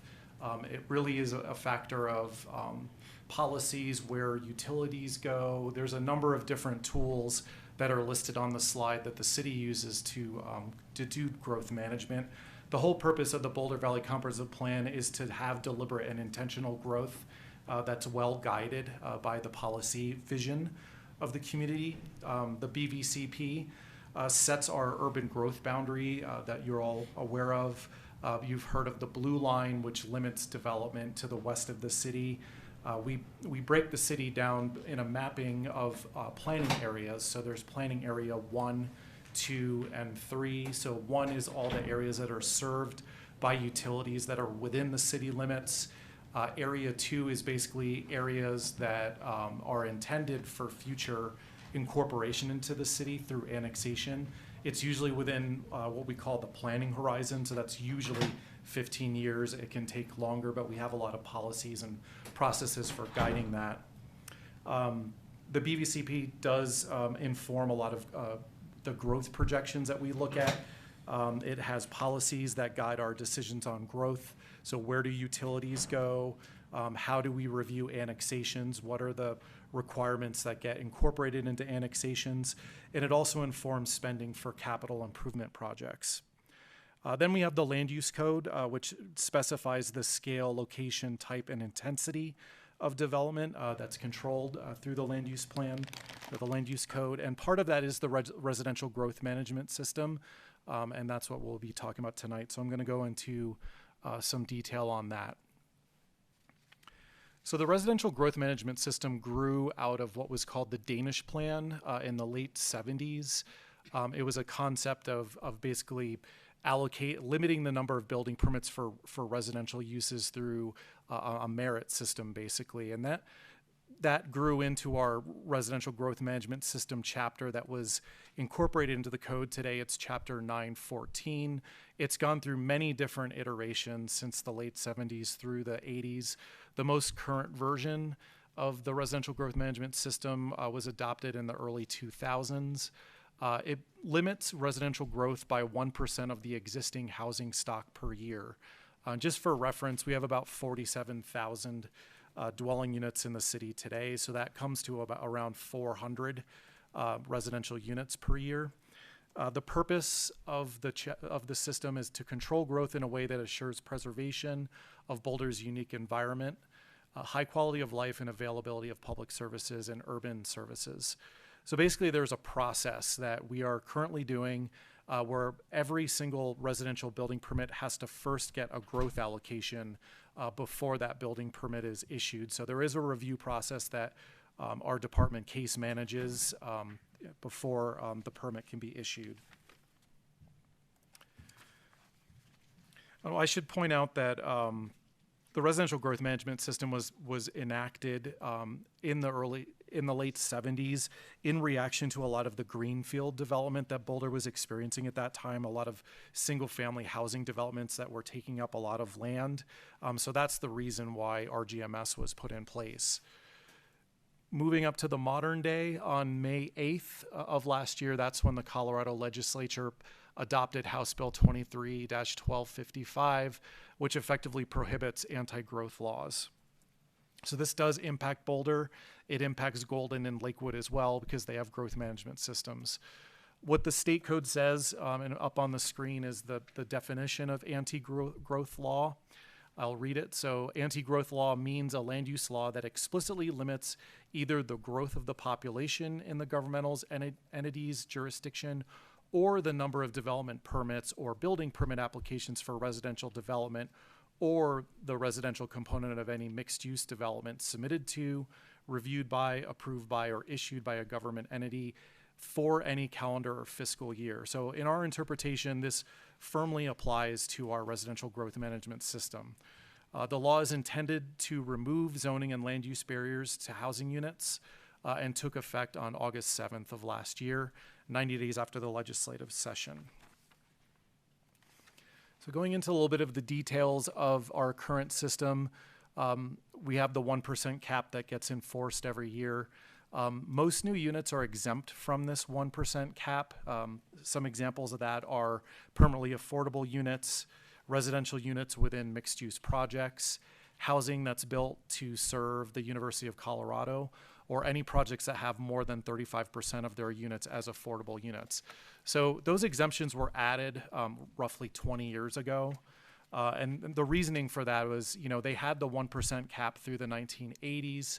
But then this started running up against some other policy issues that were really important to the community, such as the jobs housing imbalance and actually providing housing and more affordable housing. So that's why the exemptions were added to the RGMS system. So you can see here there's data on the number of housing stock or number of housing units that we have per year.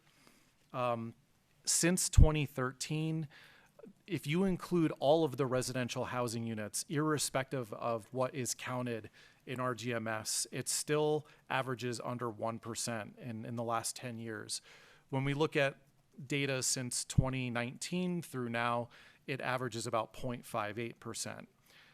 So what's highlighted in the lighter tone is what counts as excess or what counts against that 1%. You can see that that's a much lower percentage. Those are the ones that are not, that actually aren't exempted out. So it averages 0.2. Again, if you look at the entire per year residential dwelling units, it's around 1%. So we took this to Planning Board last month, and Planning Board had a brief discussion about it. They discussed the scope of the state law, understanding what anti-growth laws means. They acknowledged the intent of the state bill. They noted that while the RGMS program is doing little to impact growth, it is nonetheless counter to the efforts to address the housing crisis. One member expressed concern about how passing this ordinance could impact future efforts of the city to assert home rule. The attorney response at that time was that it would not impact it. It's really on a case-by-case basis. And after that discussion, the board recommended approval of the ordinance to City Council on a vote of 5-0. So staff's recommendation is that City Council adopt the ordinance this evening. The reasons are up on the slide. It would bring Boulder into consistency with the new state law. As we've noted in the presentation, the RGMS requires significant staff and applicant time while having little actual impact on limiting growth. As I noted, even if you include all the residential permits per year, it's still under 1% over the last 10 years. It's more of an administrative delay to applicants than a constraint on the number of permits and growth in general. We also note that RGMS is largely outdated since most development has shifted to infill development since this program was originally conceived. It's moved away from single-family house development and greenfield development, and we're really trying to encourage housing through infill development to meet other BVCP policies. So for those reasons, we're proposing a motion for council to adopt the ordinance this evening, and that concludes my presentation. Happy to answer any questions. Thanks, Carl. Any questions for staff? Seeing no questions for staff, we can move to our public hearing. We've got 2 people signed up to speak, one in person and one virtual. Each of you will have 3 minutes to speak. And so our in-person speaker is Lynn Siegel. And then we've got Martha McPherson online.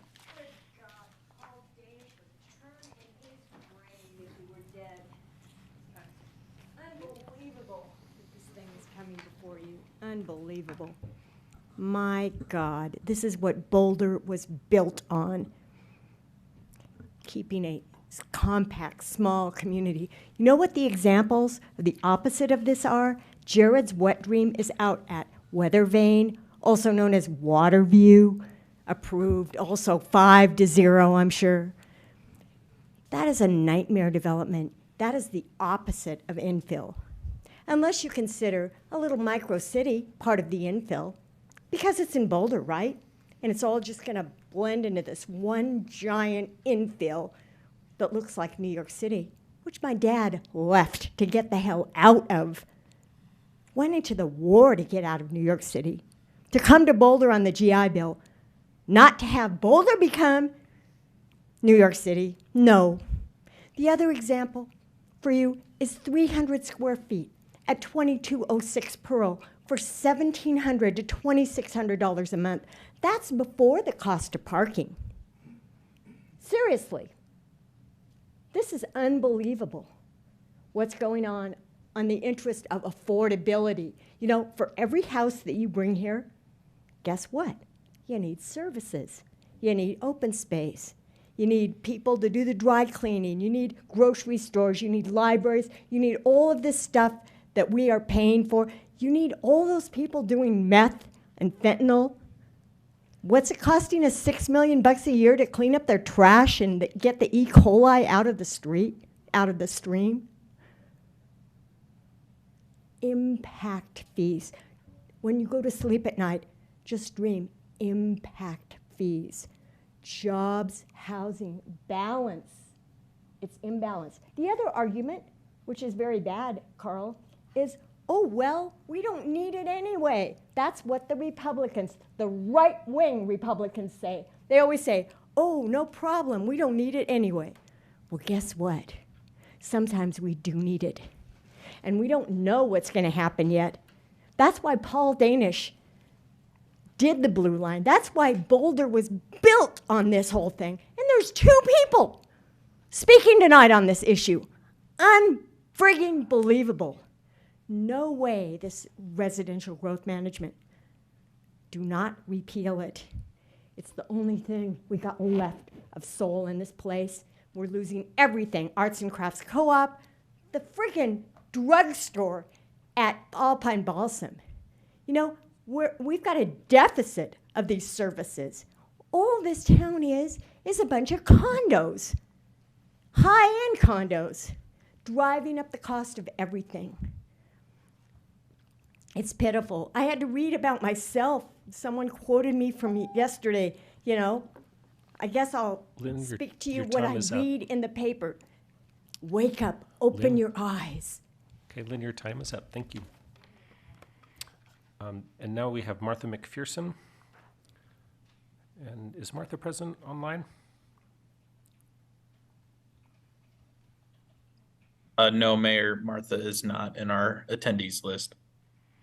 Okay. Seeing that she is not, I will go ahead and close our public hearing and bring it back to council for discussion. Lynn, if you could be quiet, please. Would anyone like to open our discussion on this matter? Mark? I would just want to say a couple of things to you, Lynn. First, we are responding to a state statute. It is not really within our discretion to say we want to keep in place ordinances that are in conflict with state law. We don't get the right to do that, number one. Okay. All right. And number two, having lived in New York City for 39 years, I can assure you that the resemblances between New York and Boulder are microscopic. Okay, we are not the same place at all, and you know, it's just not the same thing. Thank you. Tina? Please be quiet.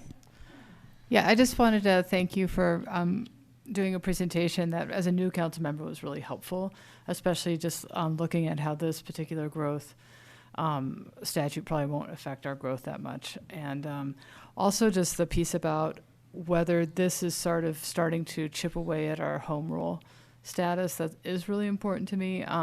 For what, you know, I spent a lot of time on school board, and a lot of times we use local control to preserve our progressive values, actually. So there's two sides always to home rule, and if you agree with it, it's great. And if you disagree with it, you don't like it, or state legislation. So it can go both ways, and I'd like to know that we have the option to, that this isn't a way of ceding our home rule. So thank you for including that specifically. I guess that was through planning board, so thank you to planning board as well.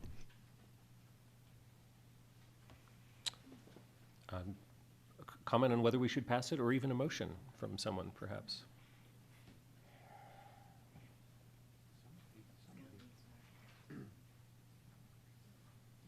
I mean, I could do it. I'd like to make a motion.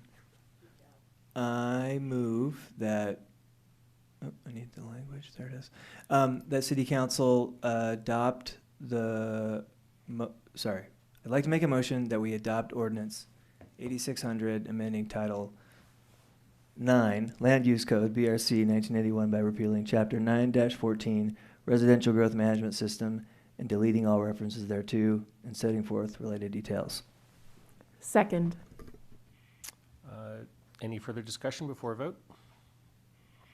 Well, I'm going to say something, if you don't mind, just that I'm glad to be doing this. I mean, it is required by state law, so we should comply with state law.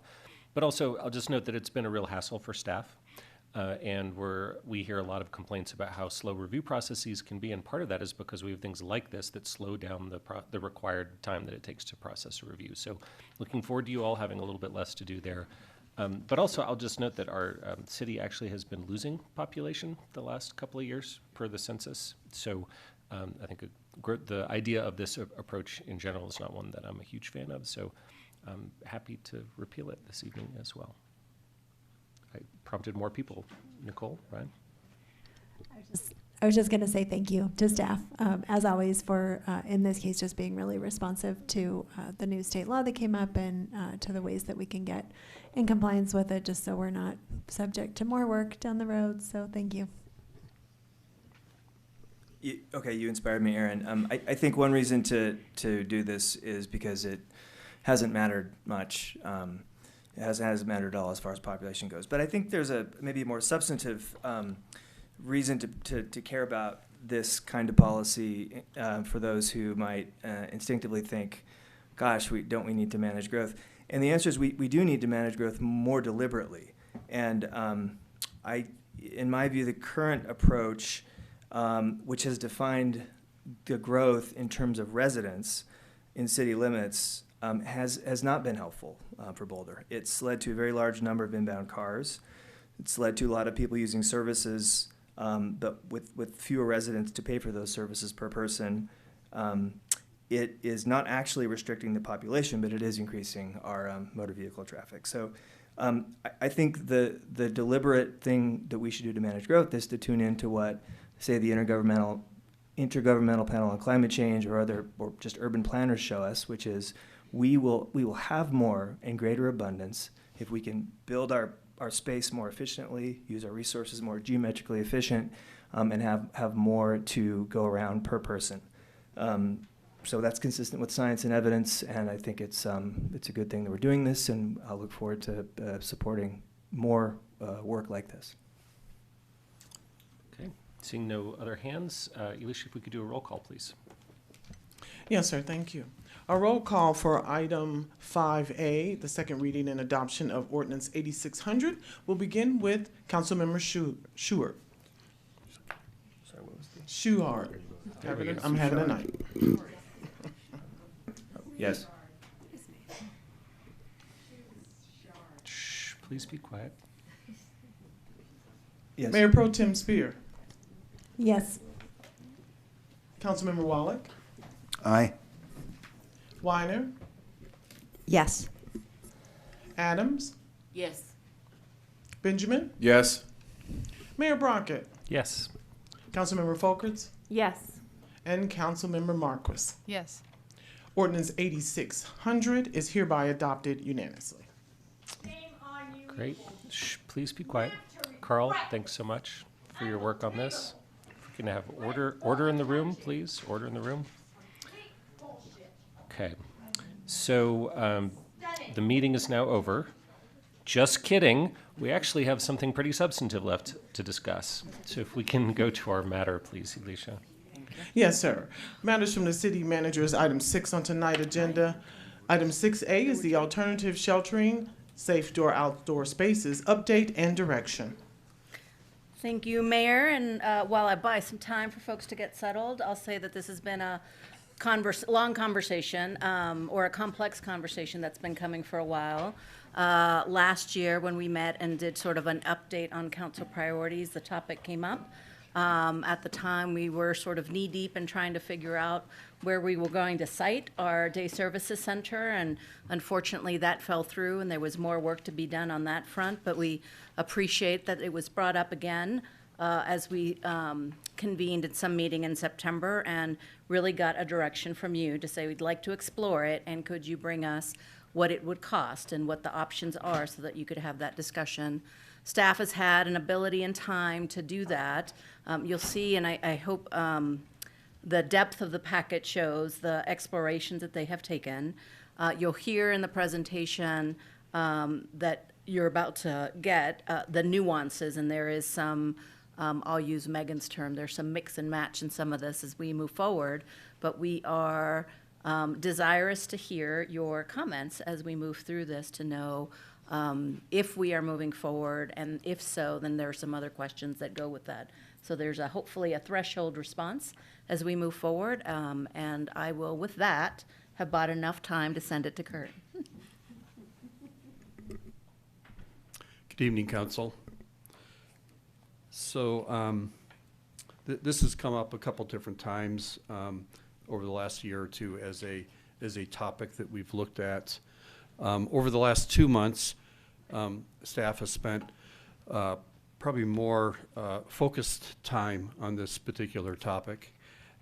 We've looked at various city-owned sites where safe outdoor spaces could potentially be sited. We've reached out to other programs and cities that have done similar programs and gotten more updated information from them. And we've also looked at cost and services that different communities have used in these types of approaches. You're aware that yesterday we sent you updated costs that we only received on, I think it was Tuesday night, around the infrastructure, and that gave us a lot more very clear information on what the impacts of different approaches would be related to those costs. So this evening, Megan Newton is going to be presenting on the sort of the program approaches, and then I will finish with some of the information on the sites and the cost.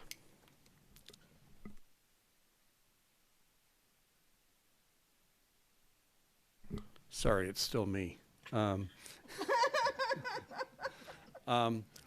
So these are the questions that we're going to be asking council this evening.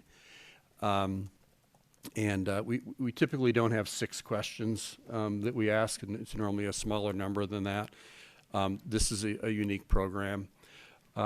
So, you know, one of the questions is, does council want us to look at this at the retreat that's coming up in April? Is that something we want to put as a priority there?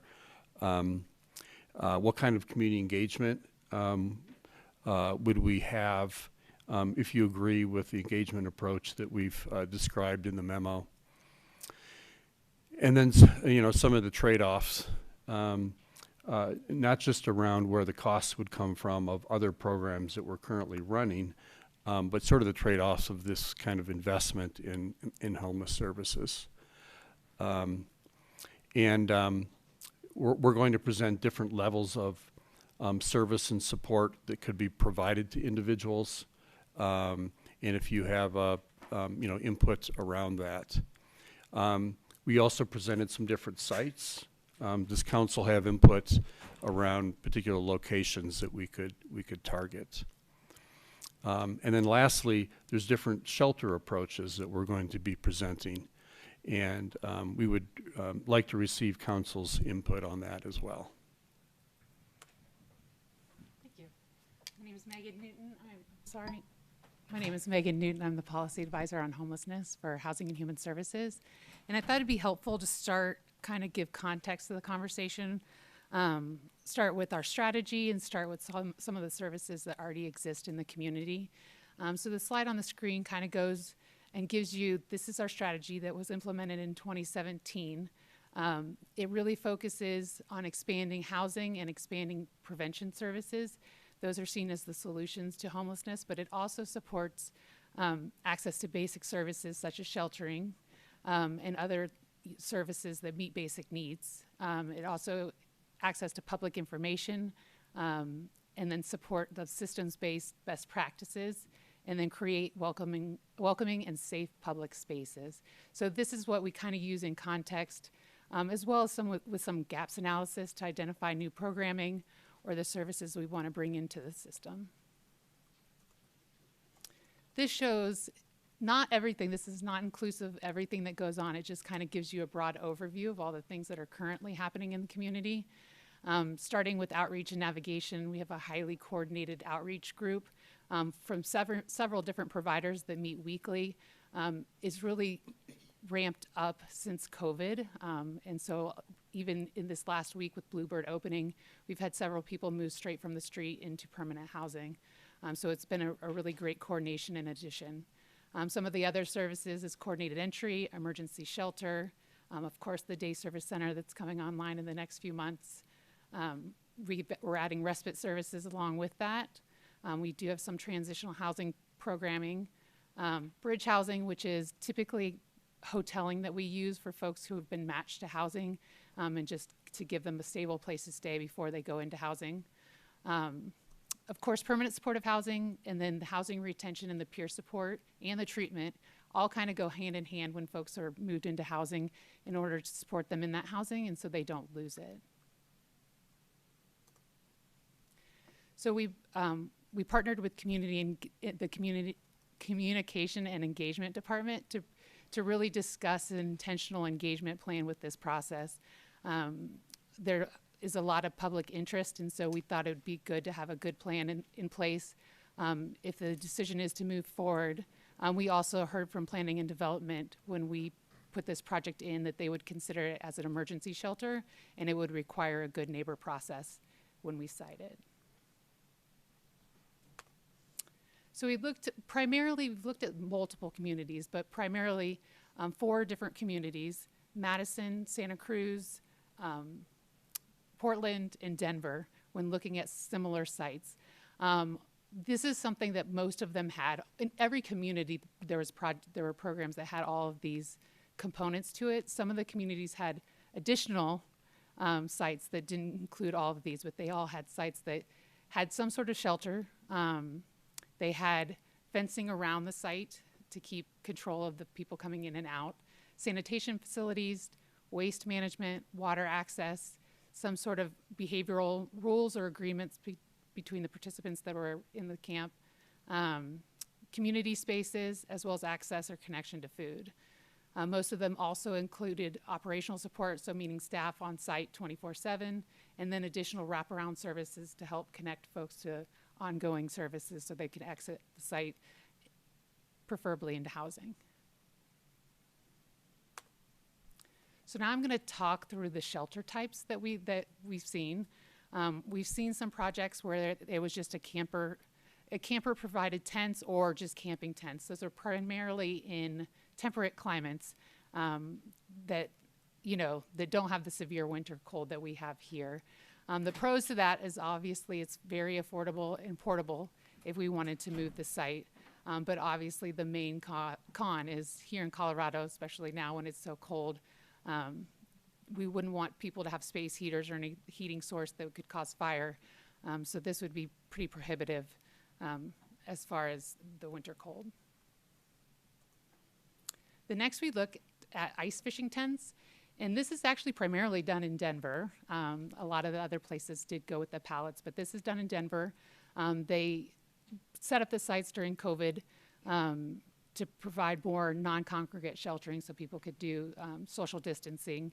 And it's kind of a creative in-between, right? So they do have space heaters, they do hold warmth, but they're not as high-tech as a pallet shelter or some of the tiny home shelters.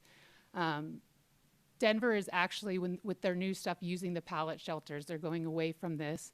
And it's more because I think it's seen, it's still a tent. People are still living in a tent. Whereas if you have a more substantial shelter, they're sheltered. It's a little bit more, dignified, I guess. So as to keep people out of tents. So the last we looked at is the pallet structure. Pros is it can be customizable, has heating and cooling, locked door so people have privacy. Con is the price, and they're not very portable. So if the site was something that we were wanting to move on a regular basis for some reason, this would be a lot more expensive to move them from site to site. And I will say the ice fishing tents, Denver started moving them every 6 months, and I think they found that to be a little cumbersome and cost prohibitive, and so they've extended each site to multiple years. So kind of to what Nuria said, so this is a mix and match. We kind of put things for ease of use into categories, with the camping tents being the lowest level and the pallet structures being the highest level on what a site might look like and need to include. But obviously it doesn't have to be straight line down. You could use a portalette and ice fishing tents. You don't have to have camping tents and portalette. So it was kind of just a way to show you the different options in kind of a simpler way. And so the next slide takes these options and puts a price tag on them. And so as you can see, the big price difference is the sheltering and then the hygiene. And so the one in the middle, the $95,000 for the hygiene, is if we rented a trailer, whereas the one on the pallet structures is if we purchased a trailer. But again, we could mix and match that. You could do pallet shelters and still rent a trailer. So it's not one for one in that. But those are the two items that would change the cost most significantly. So then we looked at the different service components that we saw. There were some camps that are what's called self-governed, meaning they don't have staff on site, or if they do, it's very minimal. Someone checking in daily, but it's not there 24 hours.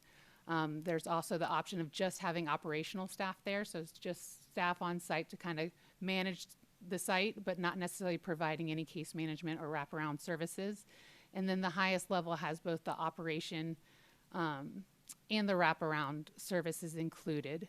I think some of the things that we saw in the places that had the self-governed sites is that those were, again, typically on the West Coast with very large homeless populations and significantly large percentages of unsheltered homelessness.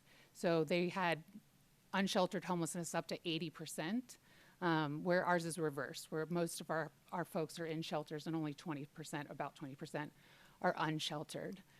So the folks who are experiencing unsheltered homelessness in Boulder, have significant barriers to housing. And so we felt that there needs to be at least some staff on site when having one of these sites set up. And so these are the costs that are associated with those different levels. And again, obviously the biggest thing is personnel costs. So with somebody checking in just 2 hours a day is what the blue was. The green is just people there 24 hours a day without wraparound services. And then the red is including the wraparound services. So these are just things that came out in our research, that things that we would need to consider. Pallet structures and ice fishing tents must meet certain code requirements. Use review approval requires on-site staff because it's considered an emergency shelter. It requires staff. Pallets must be built in compliance with climate design criteria and wind speed criteria. And I'll go back just real quick. It's called pallet shelters because they come on pallets. It's very confusing to folks because I've had multiple conversations where like, housing built to pallets, but no, it's just the company ships them across the country on pallets, so that's what they call it. The pallet structure company may not sell to individual won't sell the pallets without the on-site case management and or supportive services. So the company just wants to be associated with programs that do include the services component. Compliance with energy code may require purchase of off-site solar credits. Cold weather considerations may require ice fishing tents or pallet structures, as I brought up earlier. And then camps with no service would serve low acuity individuals, and it's not really an identified service gap here in Boulder. Most of the folks that, when we did our last point in time count, did identify significant barriers that the folks that are living currently unsheltered that we would want to serve in one of these sites. So as Kurt mentioned, we did look at multiple sites. We submitted 5 sites to Planning and Development Services for review, and we attached their report with some of the questions that we asked. We moved forward with an engineering firm to do deeper site analysis with 2 of those sites. And Kurt will talk to that in just a few moments. But I also wanted to say that we reached out to faith-based organizations to partner in this work, approximately 75, and we've heard back from a number who are very interested in the work that we're doing and partnering in different places with homeless services, but no identified sites for this project. And I will turn it back over to Kurt to talk through the different sites. So the first site listed here, 5125 Pearl Parkway.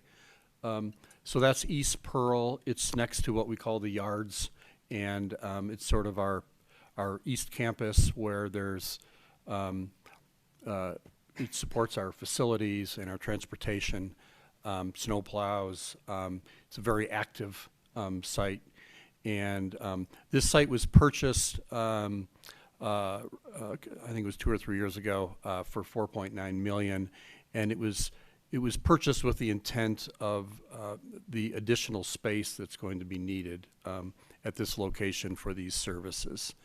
And so it's sort of available for a couple of years, and then it will need to be used to support the services that are currently there. And it's from a location standpoint, it's for this purpose, it's probably not a bad location. While it's not near bus routes, it is near a pedestrian path that can get you to other places in the city. The next is 2961 30th Street, historically known as the old Rob's Music site. It's next to what is currently the construction of our fire station, and it's being used as a staging area for that. This parcel is currently owned by our Department of Housing and Human Services. It was purchased for $4.9 million with the intent of creating affordable housing there. So we expect that that development of that housing will start in about 3 to 4 years. So it could be available for that period of time. And we're anticipating that we'll be creating about 40 to 50 affordable units on that site. It's also well located to public transportation, also the bike paths, and you can sort of get around the city from this location relatively easily. The other site is on the corner of Valmont and Foothills Parkway. It's a vacant site owned by the city. It's sort of a right-of-way area adjacent to a state highway. It has a long-term protected prairie dog colony on it, which creates a real challenge, particularly with that designation. We weren't real excited about the site since it's right adjacent, to a highway, and having camping and just creating an environment that is that close to that disruptive road. We also looked at another city-owned site on 63rd in Gun Barrel, and that's also next to one of our fire stations. It also has prairie dogs. Our concern about this site was simply the distance from the city and services. It's out away from the city, and it would be quite a trek for individuals to get into the city for services. So now we'll look at the site development cost of Site 1 and Site 2. So Site 1 again is 30th Street. Site 2 is Pearl Parkway. They're relatively similar in cost. Now these, so the infrastructure cost includes, depending on the level of infrastructure. So for the camper provided tents, we're just providing electricity for one very small building that would provide sort of an office or station for staff to work, and to keep the one water tap from freezing. So very minimal infrastructure there. So that's $173,000 for the infrastructure for that one. And then $500,000 for the ice fishing tents at that same location. It jumps up quite a bit because you're bringing underground electricity to each one of the tents, and then you're also providing on-site sewer and water. And then the pallet structures jumps up a little bit higher, and the reason for that is it requires an individual electrical function at each of the buildings to meet code. So it's a individual service for each unit. So that gets up to $900,000 for the initial infrastructure for the pallet structures. So Site 2, Pearl Parkway, it's a little more, slightly more expensive at that site, and that's relation to the proximity of the current underground services. So for the most basic services, $370,000 for ice fishing tents, $740,000, and just over $1 million for the pallet structures. So these would be costs that would go in at the very beginning prior to the opening of one of these safe outdoor spaces. So this slide puts everything together. And again, the level of services could be different in different solutions, but for simplicity, we try to put it in 3 different categories. So the most the lowest cost option with the camping tents, minimal infrastructure, no services, Year one is 270,000, and then ongoing years of 100,000. Ice fishing tents with operational services, not supportive services, 1.7 million in year one, and then 1.1 million in ongoing costs. And we found that, you know, relatively similar to what we've seen in Denver.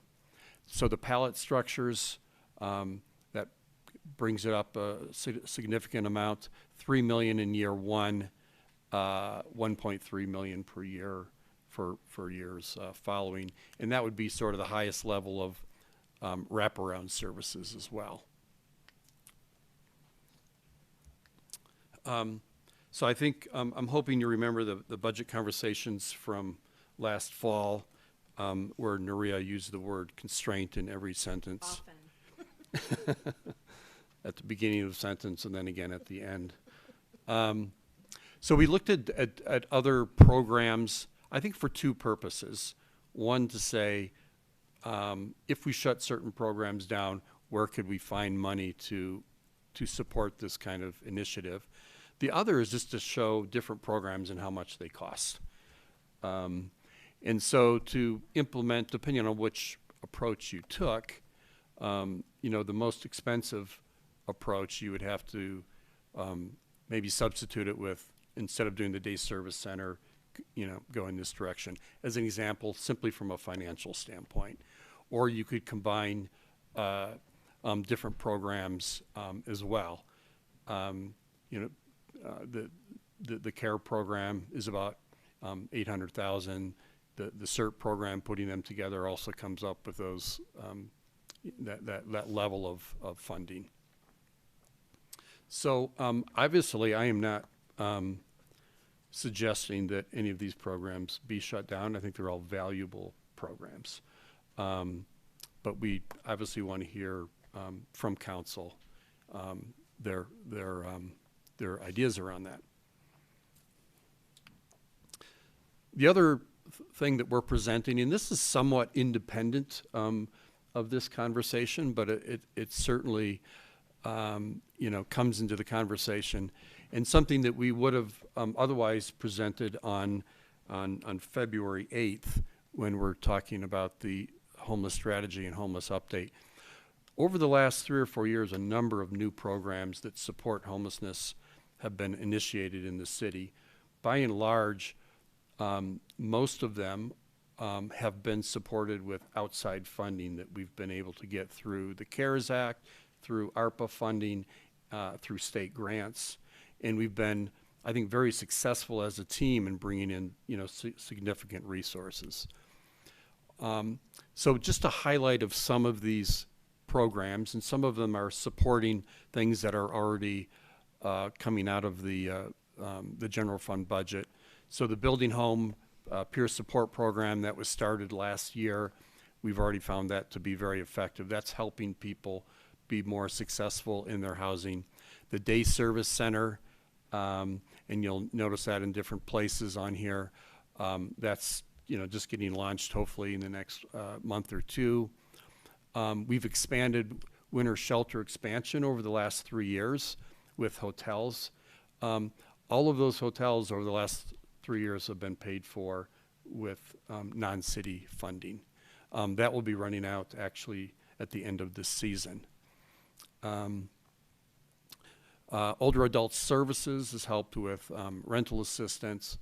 We have mental and behavioral health programs at the Day Service Center. So all of these have an end date, and you can see the end date in the different bubbles of when that funding comes to an end. So we have programs that we've initiated that we think are a critical part of the of comprehensive services to help these individuals. They add up to 2.5 million. So if we can't get additional grants or additional outside funding to keep these programs going, and we want to keep them going, then over the next year or two, another 2.5 million of city funds will be potentially requested through a budgeting process. So this brings our presentation to an end. we're putting the questions back up here again. And I think some of the key areas where staff would like guidance is, do we want to bring this forward? And if so, where do the resources come from? And if we do bring it forward, what would it look like? What kind of shelter, what kind of services? So with that, I'll hand it back over to you. If I may, Mayor? Before we pass to council, I wanted to just acknowledge two things that I've heard from several council members, right? We want to acknowledge first that we're going to have a conversation about our entire homelessness strategy soon, right? And get that this may be reversed. I'll say that this presentation was requested before we sort of started and set our calendar for this year. And so both acknowledge that and just want to honor the fact that we had been asked and to move this forward, and we're bringing it in that direction. So for those that wondered why this was perhaps in a different order, that is where we're coming from.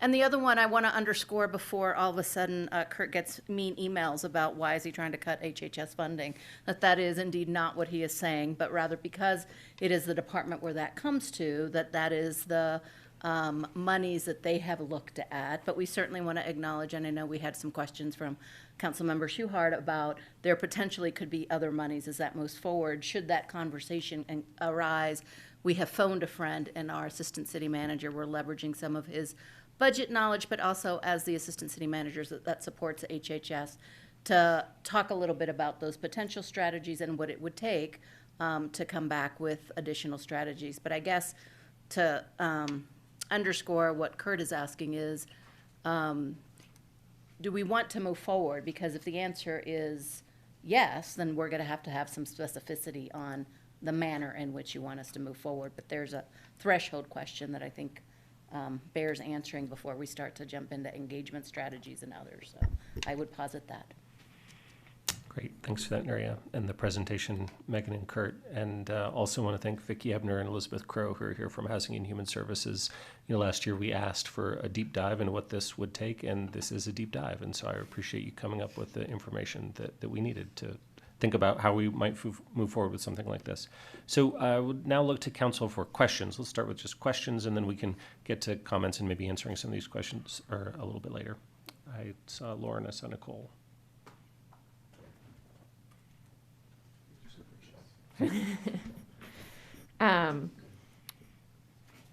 I don't know. I'm assuming that was Mark that we were talking about, maybe providing some more budget information. I would love to hear what that is. I was also hoping, as I give you time to walk up, maybe you could remind us also where we're at in sort of the budgeting process of evaluating programs based on criteria, and how that might also play into how we think about budgeting. Thank you. You can try to leave budgeting, but we bring you back. Where is it? Good evening, Council. Mark Wolf, Assistant City Manager. Appreciate the question, Lauren. So for new council members in particular, and I know we did a little orientation on budget, we have moved towards an outcome-based approach. We're now in the third year of doing that, and so with that, a huge focus is on evaluating all of our investments towards our outcomes, our intended outcomes,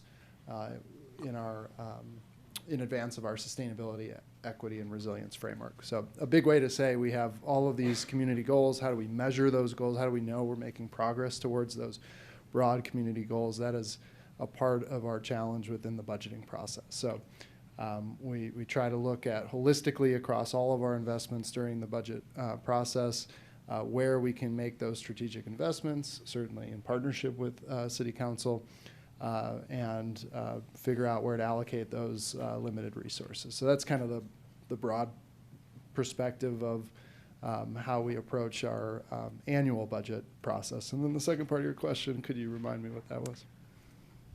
Well, I think Nuria had said that you might be talking to us more about where we could look, or what kind of process that would require in order to look at other funding sources. Sure, and I appreciate Ryan's hotline post earlier today that was a nod to some of those other ideas.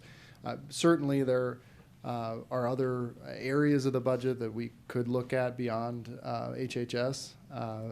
I think to your point on the holistic look at the budget, it is a lot more difficult for us to take a point in time at the beginning of a budget year when we have a recently adopted budget and we're beginning to make those investments. We're beginning to move forward on all of those different programs and services and capital projects to then pause and reallocate funds.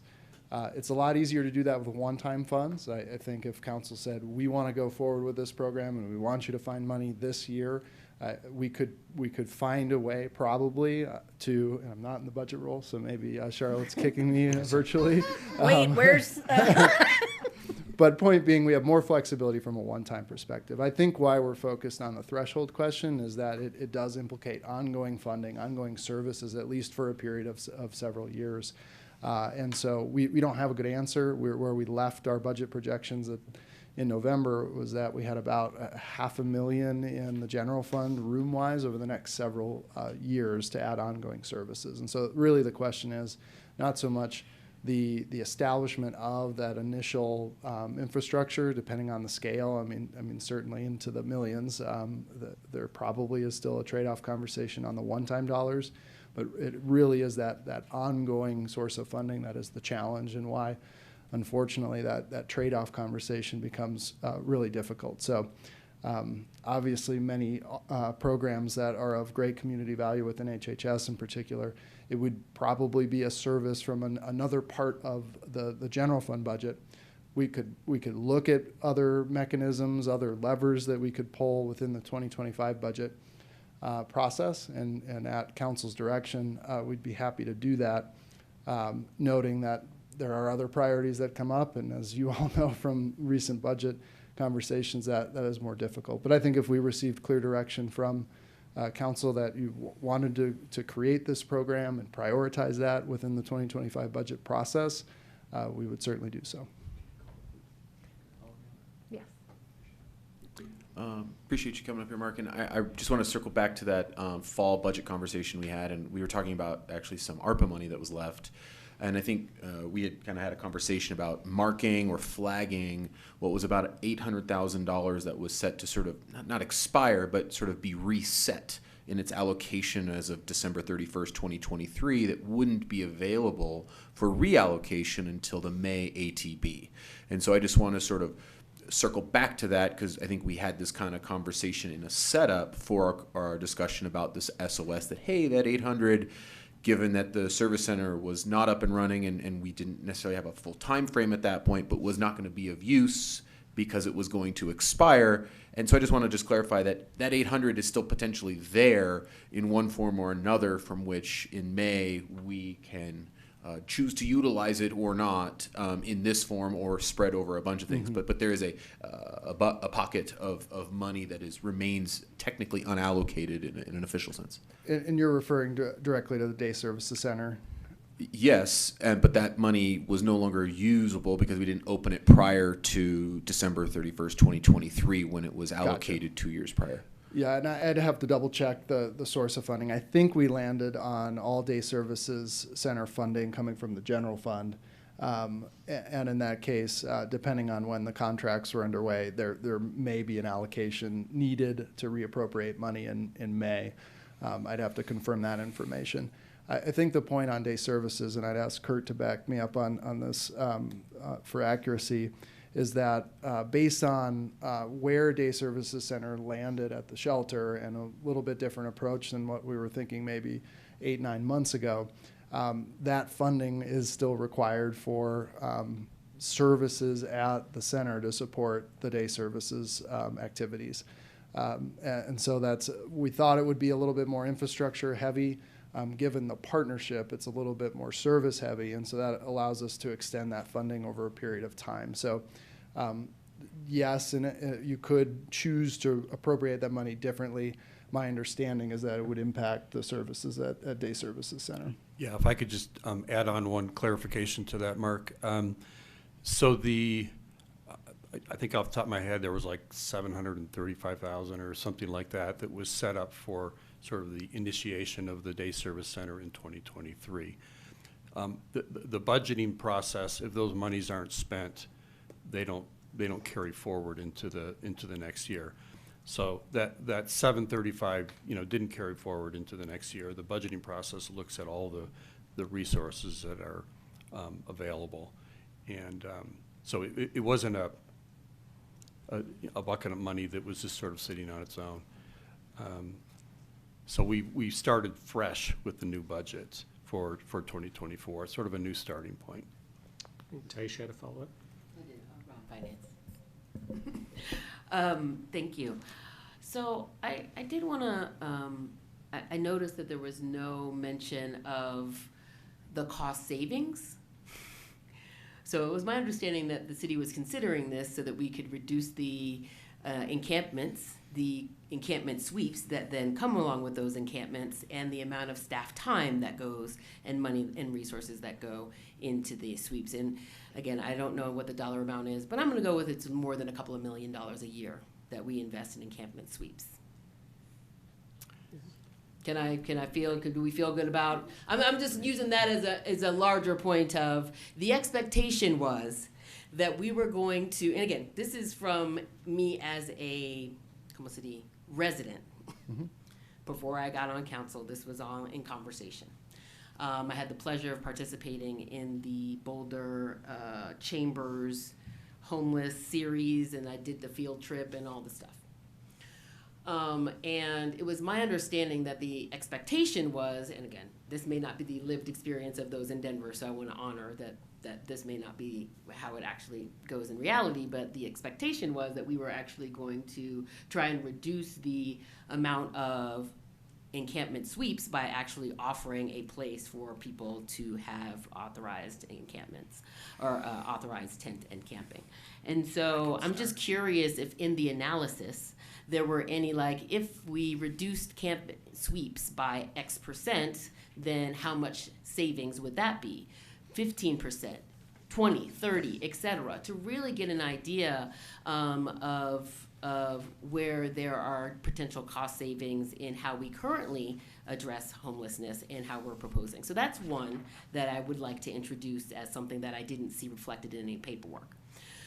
The second piece of my questions are, from a finance perspective, was around the permanent aspects of this. So when I was originally thinking of these, I didn't realize that the request was for what appears to be either 2 to 5 years or a long-term solution. And so again, it's just really helpful as a new member to be able to be on the dais and be in this conversation and to see and, you know, whether that conversation was had is whether this is a stopgap measure or if this is a long-term solution and a complement to the strategy. So that's all my finance stuff, and I have other questions, but those were only my finance ones at this moment. Perfect. So thank you so much. I think on the last one, I would just say it depends on what council's goals would be of a program, the permanence of it, whether it's a short-term solution or a long-term solution. I'm sorry. I'm assuming my point for bringing that up was I was not sure if the council had already had that conversation. Gotcha. Thank you. No. And then for your first question, I'm going to kick it over to Kurt. Yeah, I'll give some, well, first of all, thank you for that question. We've heard that question from others as well. I'll give a few inputs. Nuria may have some other inputs as well. So this, both of the sites that we've looked at, and there's the civil engineer actually did a layout of the sites. They both capture probably about 30 either tents or pellet structures. And we currently have, from our point in time count in August, about 170 individuals who are staying outside. We also know from our coordinated entry self-reported data that roughly somewhere between 3 or 4 individuals enter the community every day experiencing homelessness. So there's a lot of, it's a very fluid group of individuals that are impacted by homelessness in our community. We don't know that there would be savings related to the SAMP's work, and we also don't know at this time which residents would take advantage of this approach. As Megan mentioned earlier, many of the residents who are staying outside along the creek have real challenges. And simply, moving into housing, they have many challenges. There's challenges with addiction and that sort of thing. So we're not sure, we don't want to promise savings because we're not sure that we can anticipate them. Just, I think, Nuri, did you want to add to that before Taisha? Yeah, and I just want to, I want to slightly even be more direct, is that when we last had a conversation, we believe that we will continue our SAMPS work unless council does not wish us to do that any further, and that's a different kind of conversation. But to Kurt's point, we don't know how many people will go, and this is a small pilot or intended to impact, up to 30 people is what we have been doing. So that leaves other folks in our community still out there. We believe that and frankly, I want to be honest too, that while we're seeing the majority of the impacts in those public access areas caused by encampments and where our unsheltered community is, that is not the only portion of our community that we need to be thoughtful about in terms of cleanup and public access and whatnot. So I don't want to put this just on our unsheltered community as well. There are other folks that are littering and taking up space, and we need to do cleanup as well. And then the other response perhaps to your question is, and council can certainly correct me if I'm mischaracterizing this, but it was intended to be a thought to complement some of what we're already doing. There had been conversations about a sense of urgency on, as we do cleanups, where do people go, and could this be a complement to that? So that was part of the conversation, but it was not intended to supplant any of the other sort of scaffolding that staff really spoke about that we offer as well. And so this is an addition to, not an instead of. Well, I definitely appreciate that response. Again, a projection is not setting expectations. It's just letting us know what could happen. It's forecasting. And it would have been helpful to see what those trade-offs look like. Similarly to when we had those incredible slides letting us know how much projects costs, existing projects. And unfortunately, that gave the unfortunate illusion that we are in competition, that there is a scarcity of resources, and that we are pulling from one. So again, I want to honor that, the original intention of this being a supplement, a part of a suite of services. I also, as an adult child of an addict, am very familiar with addiction, and have had, because of that lived experience, significant access to unhoused communities with who are experiencing addiction. And although the idea of outdoor safe spaces is relatively new, I just think back to the many people who could have benefited from a stopgap measure like that. I just saw a report from Denver in their large encampment sweep, and they basically put whole hundreds of people into what is basically a Revenge of the Nerds, sorry, that ages me, gymnasium scene. Thank you. And so, and it was reported that several of those who were taken actually returned back to the previous encampment because of fears of safety, because of fears of not having the coordinated services that they were promised. And so, again, I don't want to take up too much, because I'm very excited to hear and learn more about what other colleagues have to say. But again, I would be curious in knowing what the trade-offs are, and really looking more comprehensively around homeless solutions more broadly, the relationship to housing and transportation, and not looking at things in silos in general. Thank you. Thanks, Taisha. I don't know if we finished with Lauren here, so maybe we should, no, you're all good, but I want to make sure Lauren also gets all of her questions, and Nicole, I've got you queued up too. Thank you, Erin. So I'll skip some of my questions in the sake of time. So I was wondering why we focused on pallet shelters, and if we had looked at all at partnering with the community to potentially build shelter. Why is that? Is that an option we've thought about? And if not, are there reasons that we aren't looking at that as an option? So I think we looked at existing infrastructure approaches that we could actually put in place. We didn't, I'm not sure who we would reach out to for that. There may be some community organization that would be interested in that. I'm not aware of that. But I think in the last 2 months, we didn't really have the capacity to do that, but that's something we could explore further if council wished. Okay.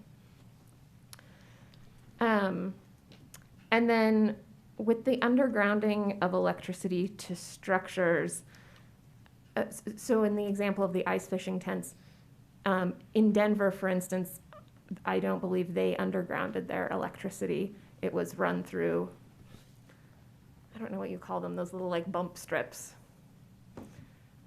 So why would we take a different approach in that area? So the engineer that looked at this did it with the their understanding of the code compliance of our city.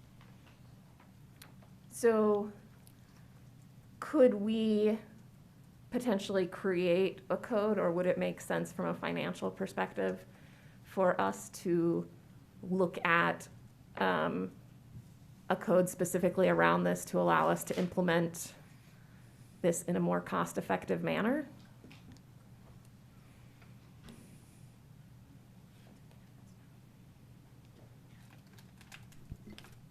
Everyone's looking at me. You were chatting with Nuria, so it Forgive me. I think the question is, could we waive those code requirements or have some kind of carve out? Yeah, I mean, these structures do not seem like the kinds of structures that our building code was designed to govern. So we could, in my opinion, create code language that specifically speaks to these. For instance, when we look at mobile home parks, we have zoning that specifically speaks to those structures. Could we do something like that for these here? Yes, council could certainly do that. For the time being, the code applies as written, so it would require an amendment to the code, but that's possible should council wish. Thank you. And then, let's see, you also, Megan, I believe you spoke about speaking with religious institutions with the idea of partnering. I understand that they didn't have property for this, but I was wondering if you could just maybe share some of the things that they were interested in partnering on, maybe more for just us to understand better what some of those opportunities might look like. Sure. I think the conversations with the faith-based community has been they want to contribute somehow, and they're just not sure what the best way to do that would be. So I'm scheduling a meeting for the 1st of February to kind of get them all in the same room and have a conversation on what things they would be interested in doing within the system and how we could plug them in. I think the Day Services Center will be an awesome opportunity for many of them. We've already had conversations with like Deacon's Closet and Lamb's Breakfast and some of the existing services that are looking for a permanent home. So those are the conversations that we're having around the work. They're very interested in getting involved and just they aren't sure where they fit. So I'll talk them through the system as it exists and see where they would like to plug in. Thank you. That's all of my questions. Okay. Nicole? Sorry, if I could also mention, just looking at the engineering report, it looks like it would save approximately maybe $50,000 or $60,000 by going that approach on the electrical. The above ground? Above ground, yes. Yeah. Because and then with the electrical, like I think on the pallet homes, you mentioned that they would each have their own electrical panel, which is also something I have never seen before. So this is, I was referring to your question related to the insulated tents and that approach, yes. Say that again, Kurt. So the insulated tents, so there's certain infrastructure that's going to have, electrical infrastructure that's going to have to be in place regardless of whether the wires are underground or above ground. A new electrical transformer needs to be in place for both of those sites. The electrical boxes, the breaker boxes, the disconnects, the you know, all that remains the same. It's the wiring from those points to the, whether it gets undergrounded or not. That's where we would see the savings. Talking about the pallet shelters, that would be a different question. Yeah. If you had the ability to do the quick math on that, I would be interested in that as well. Nicole, while you're thinking about that. Gonna go quickly before somebody else colloquies. I just had a few questions. So one of them, and probably Kurt and Megan, I think this is a question for you too. Also, just thank you. Thanks for all this work in the presentation. Who paid for the outdoor shelters and the continued services in other communities? And were they using city land? And I'm asking because in Denver, my understanding is that the city and county of Denver did not pay for that. It was Colorado Village Collaborative, a nonprofit, that was providing the tents, the services, and that they were on privately owned land. And I think to my colleagues' questions around kind of cost savings, that makes a big difference, right? If somebody else is running this versus the city. So just wondering if you had any information on that from the other cities. Colorado Village Collaborative is contracted with the city county of Denver. So they were receiving, my understanding is this ARPA funding. I'm not sure what their plan is ongoing, so that was temporary. And as far as the land, that's why we kind of started with the faith-based, because they were using donated land. So with the understanding that it was moving every 6 months. So it was staying at a church for 6 months. There was one that was attached to the hospital down there, Denver Health, for 6 months, one that was on off of Federal where the city county office buildings in their parking lot. So yes, they were moving it with so folks were donating the land for 6 months and then they would move it along. Okay, thank you. And then my other question is really around, it is a finance question, but I don't think it's a question for you, Mark. I think it's still a question for you too. And it's basically around city versus county funding. So Denver, for example, is a city and a county. Counties have a lot more access to funding than cities generally do for, at least this is my understanding, please correct me if I'm wrong, for things like homelessness services, mental health, that kind of thing. And I'm just wondering if that plays in here as well. Like if this is something where the county might be able to have more access to resources to pay for something like this than we as a city would through grants and things like that. I'm not sure that we can speak for the county for that question. Obviously, the county does go after grants as well for homeless programs and behavioral health programs and treatment programs, but I don't think we could give more guidance than that. Okay, thank you. And then I just had another question, and this is around turnaways this year at the shelter. It seems like they're quite a bit higher than they have been in the past. And I was just wondering if there are any other ways to increase capacity other than kind of this. Like, can we increase capacity with the resources that we already have? And in particular, with regard to some of the concerns around barriers to entry, I mean, is there anything we could do to reduce barriers with what we currently have? Yes, you're accurate, and the turnaways have been up across the board. Over this summer, we were seeing numbers that we haven't seen historically as far as turnaways at the shelter. So the demand at the shelter has definitely grown over the last probably year and a half at this point. As far as answering your question about how could we address the capacity, this is obviously one approach that could address that for 30 individuals. We also know that there's, I don't know what the number is, but I imagine it's more than 30 individuals who are either staying at the shelter or are staying along the creek right this evening who actually have vouchers to move into a home somewhere. And we don't have a home for them. So our homeless strategy from the beginning has been to create those opportunities to exit individuals from homelessness. This week, as Megan mentioned earlier, Bluebird opened. 40 individuals are moving into housing this month. 20 have moved in so far this week. And if we could create another Bluebird, another Lee Hill, there are land opportunities for that are already owned by us or our partners. So the investment in Bluebird for 40 units by the city was $3 million. And that's, creating 40 permanently affordable units for this, specifically designed for this population. Right now, we have about 1,100 units in our pipeline. We don't quite have enough funding to deliver all those units from an affordable housing standpoint.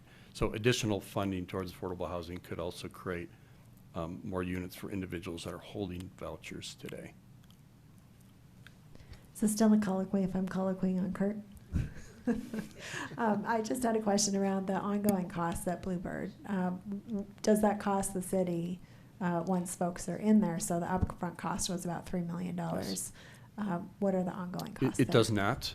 We have project-based vouchers at that site, so that's funded through the state, and that will, because it's project-based, it goes with the project and not with the individual. And so those remain in place, not just for the rent component, but also the service component. Okay, so I just want to make sure that I understand this, because this seems like a deal to me, and deals don't often come along. So we paid $3 million as a city, and we are basically putting 40 people who've been experiencing homelessness into permanent supportive housing that we don't have to pay for anymore. That's correct. Okay, thank you. So how do we get more of that? We'll be talking more about that on February 8th, right? Go ahead. Really, really liking the questions that are coming from this. I think this is as someone as the person who's going to be facilitating the February 8th meeting, this is a great preamble, and I think it's going to set that conversation up really well. So I really do appreciate it. I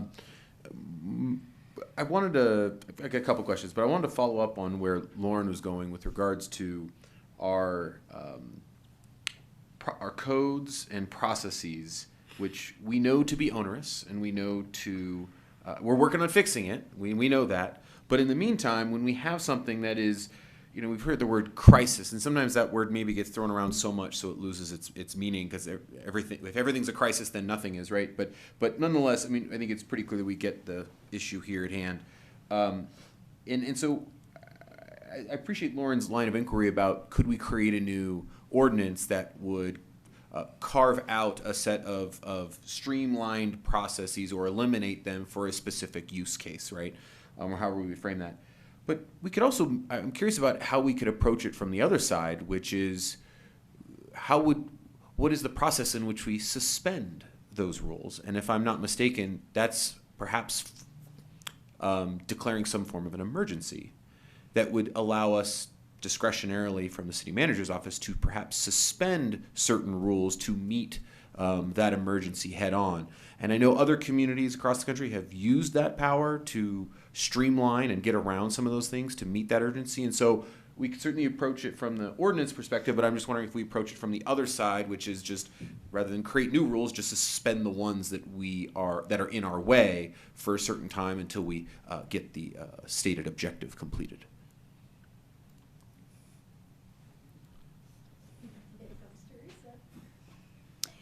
Councilmember Benjamin, that's certainly a possibility. The things I thought about as I reviewed this as an option are, what would signal the end of such an emergency? How could this city declare such an emergency and then not be able to respond to all people who are similarly situated in that emergent situation? So while I think it's possible, I think that there are complications. And if that's a route that the council would like to explore further, I would be happy to do some additional research and get back to council about the pros and cons of such an approach. I'd like to have all the information available on both sides. I don't know which one we would want to choose, but I know it's involved in making an ordinance, so that seems pretty straightforward. I know what we would have to attack on that. I would love to know that, but I obviously would look to my colleagues whether or not they would support getting that information. That would be interesting to me, but maybe that's a discussion or a choice point later on. But thank you for that, Teresa. My other question kind of has to come around the services costing. We have sort of an A level, B, which is limited services, and then sort of the C, full service. And one thing that kind of struck me a little bit was, and maybe it was sort of the semantics, is limited services as compared to full services. It was only 18% cheaper. And so usually when you kind of go and buy a mid-range car, it's not 18% cheaper than the luxury version. It's usually a little bit more significantly gapped. And so I'm wondering how or why the limited version isn't really more of a middle ground between the full service and the no service. And so I'm just kind of wondering, because when I look at that, I see 1 FTE for program manager and 6 program staff, and that's the same for both limited and full. And so I'm just wondering how we got to that sort of upper end and the middle is kind of missing. The middle is, or the limited, it's 24-hour staffing. And so that is where the cost is. To staff something 24 hours is multiple shifts, 24 hours, 7 days a week. Whereas all we're adding on the top level is some wraparound services, case management that would likely happen 40 hours a week.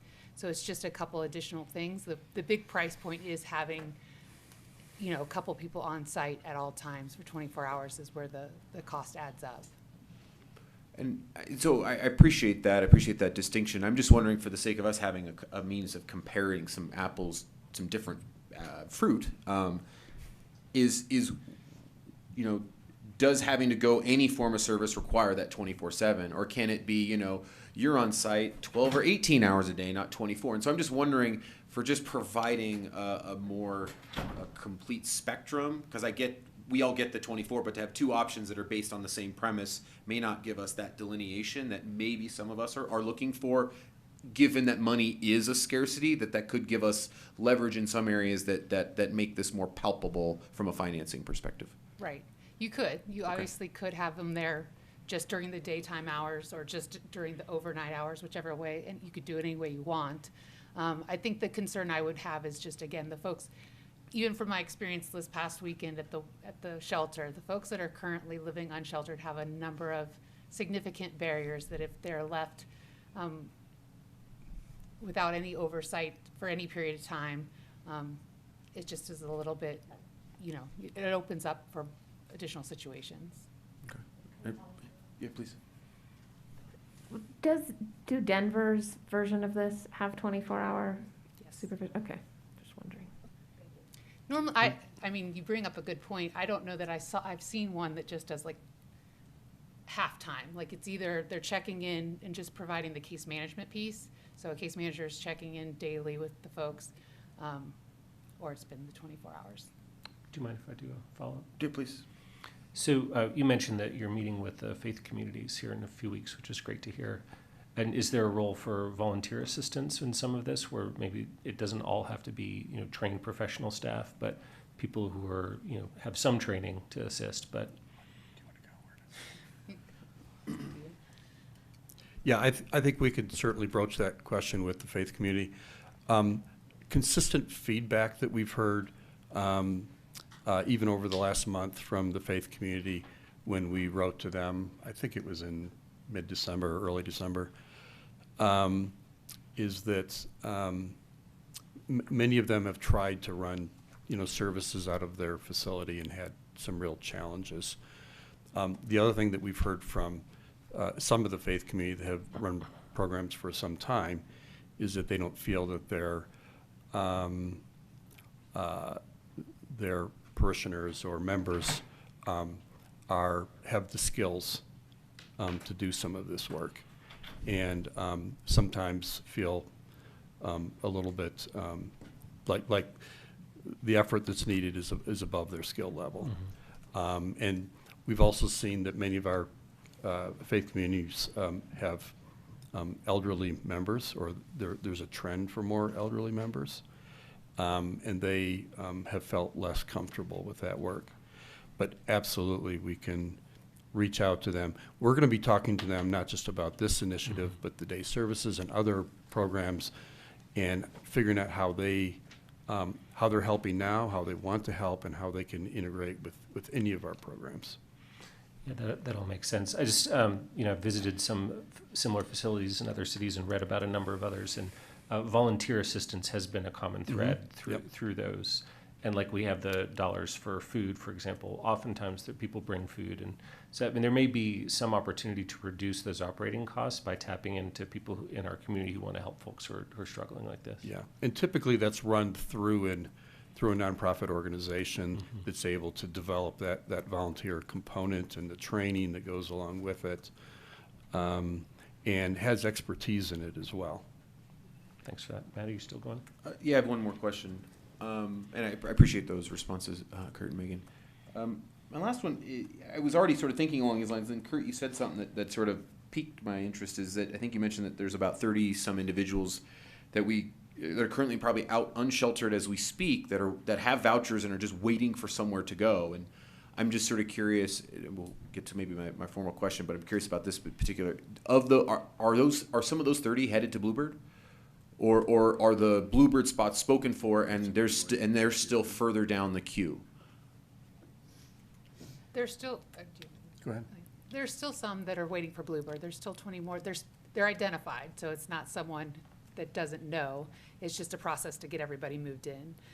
We do have vouchers in the community that are termed housing choice vouchers, and so they're what's called scattered site, and so they could be used in any property.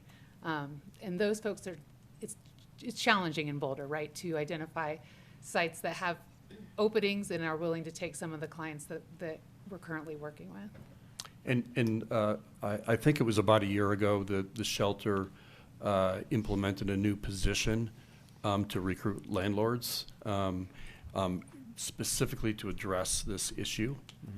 And I think there's been progress there, but it's an ongoing issue that we have. Okay. And just briefly out of clarity, because you brought up, so where this all comes to is I think we maybe started with the second question and not maybe the first question tonight, which is who. Because the who really dictates the what, right? If we're dealing with people that are high functioning, don't need much, and they're just kind of waiting, then that really dictates the level of service, intrinsically so, right? Whereas if it's a group that's really going to need some extra support, then that obviously takes us down a different track. And so I think I might want to ask/answer who, because that really then I think form follows function as a result of that. And so I'm just sort of curious with my colleagues, like, we haven't answered the who question, and I'm wondering if that's maybe the first thing we answer, because I think that'll shave certain things right off the table right now, and we can put them to bed, and it may leave some others on the table or may force us to ask new questions. So I just sort of pause for a minute, even though that's my open-ended question. I'd love us to define the who, because I can't really pick where we're going here. Between full service, if it's people that are super high functioning, I don't know the full service is adequate, but if that's not who we're serving, then I feel like we're bouncing around here without defining the who, like kind of right off the bat, that we're all on the same page of that. So that might be a good thing to visit in council discussion. Okay, because it sort of helps me understand what questions to ask based on if we've defined a who. But I hear what you're saying. Except that you all may have make a broad set of who you're thinking about serving here, because I feel like you do have a sense of who we're serving here. Yeah, the folks who have vouchers does not mean that they're necessarily high function. We actually prioritize folks based on need, and so oftentimes the folks with the vouchers have the highest needs. Mm-hmm. It's been my experience doing outreach in Boulder that if you're currently living unsheltered in this weather, we don't have that population of high, functioning folks just living unsheltered is maybe a few, but not enough to fill 30 spaces. I appreciate that. And Judge Kahn pointed out there's a handful of folks that are still sort of there that he would define as high functioning that could be supported. But anyway, I appreciate that clarity. So yeah, that covers me. I got it. Mark, and then Taisha, and then Tara. Sorry, I skipped over Tara. She had her hand up earlier. Yes, I'll take it. So Mayor Brockett, I also wanted to at some point respond further to Councilmember Folkert's last question. Okay, great. Well, Mark, you want to go ahead? Okay. Given the lateness of the hour, I'm going to try to be fairly quick. I want to key on a comment that Nicole made with respect to the turnaways at the shelter. Does the shelter have any potential expansion capacity?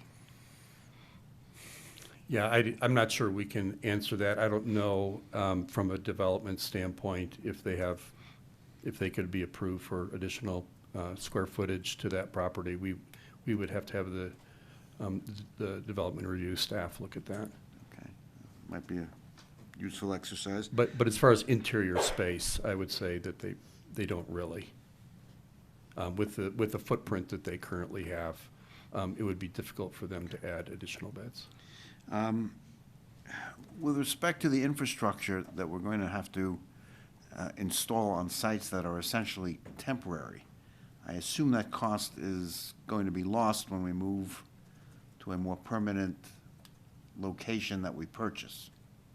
There's nothing recoverable there. That's correct. Okay. Well, there may be some infrastructure above ground that could be transferred to a new site, but it would be a pretty small percentage of the overall infrastructure. And unless you mentioned that you didn't want to speak for the county with respect to their ability to, or willingness to cooperate and perhaps provide some additional resources towards this effort. Is there a process by which we should ask them? I mean, they're pretty close by. So do you want to run over to the county building and see if anybody's there? Mark, I'll be back in a few minutes. I mean, yeah, it's I mean, we actually a could. serious question. I mean, have we Sure. engaged in that conversation? I know that the county housing and Health and Human Services has had initial conversations around this approach. They have not been favorable of supporting it, but that's from a staff level. Okay, and just two general questions. Across the country, are these kinds of facilities now considered the best practice? It was not the case a couple of years ago. Is it the case today? And is that based upon many successes? I mean, what's the track record? The outcomes we've seen is they're similar to emergency shelter. So it expands emergency shelter. In some ways, it's better because it's non-congregate. Congregate sheltering is hard for anybody. And this gives people their own space. But the outcomes typically trail the emergency shelter. So it's around a 30% success rate. People exit from the site into housing. But a lot of that is dictated kind of around who they serve and what services are provided and what exit options there are. Of course, if we don't have additional options to exit, it makes it harder. Got it. I thank you. And thanks for that, Mark. So, and Taisha, if you don't mind, I skipped Tara. So if we could go to her and then come back to you. Is it me or is it cold in here? It's cold. That's my first question.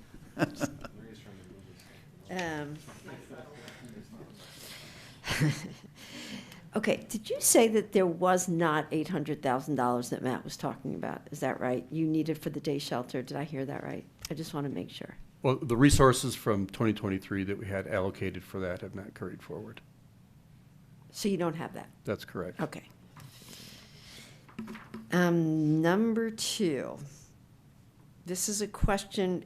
Can I ask Lauren a question, or does that not count for questions? Staff questions, and that can file under council discussion. Okay, check. Number three, then.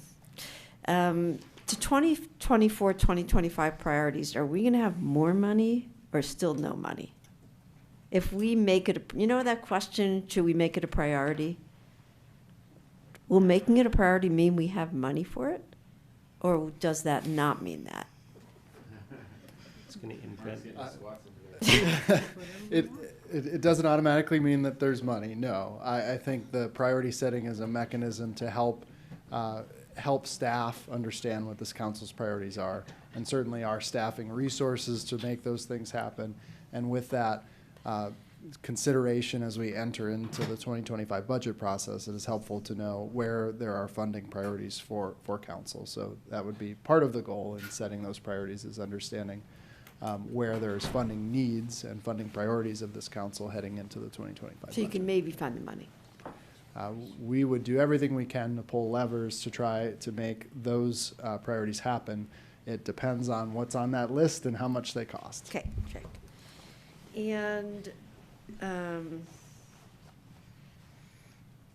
I think that's it. I'll do the rest council discussion. Okay, I got Taisha and then Tina.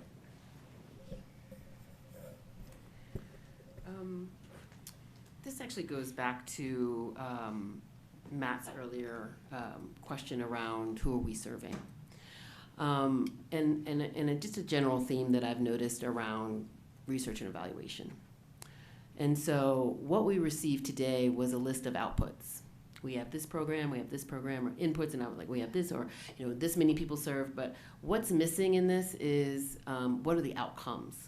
How effective are the programs that we currently have as it relates to not just exiting homeless, but all of the different stages, like who's accessing. You know what I mean? I just feel like it's very difficult to make these decisions without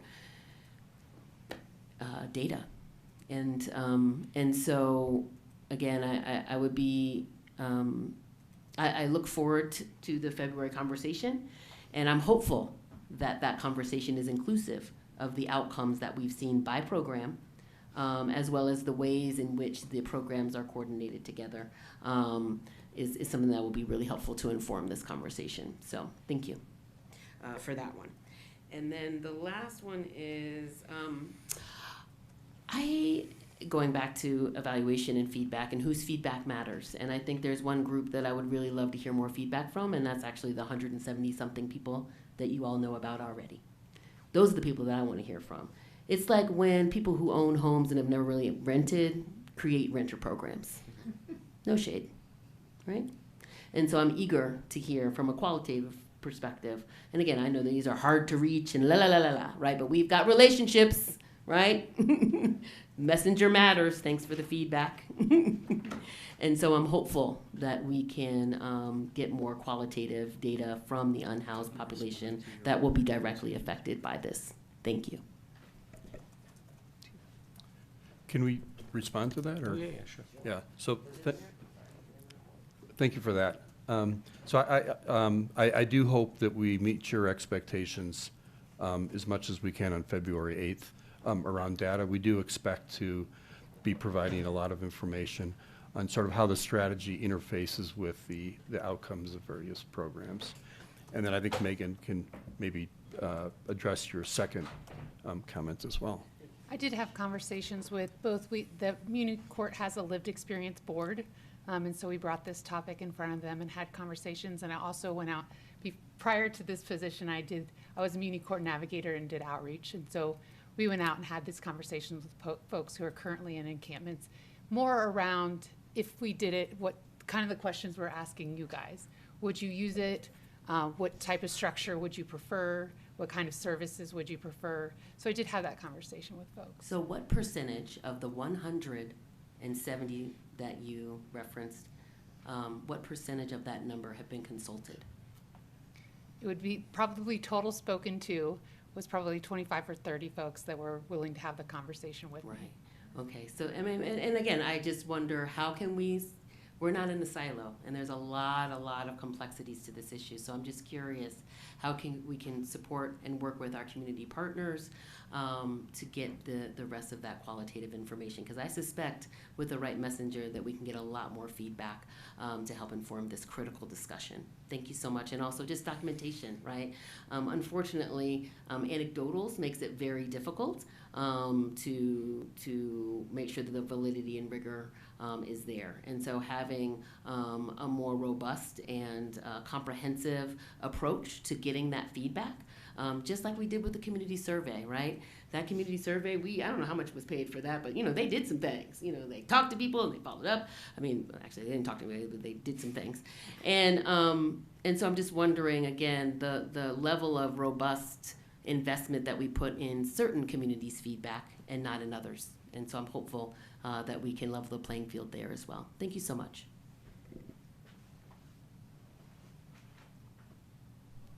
So I had a couple questions. Would having the outdoor space like this, would that decrease our need to put up an emergency shelter like we did last weekend. So I think there are around 40 people there. But probably not, right? Just Yeah, I think we probably still would have, well, I'm anticipating what that could look like. Because some of the individuals that are living outside in our community, we wouldn't be able to house all of them in those 30.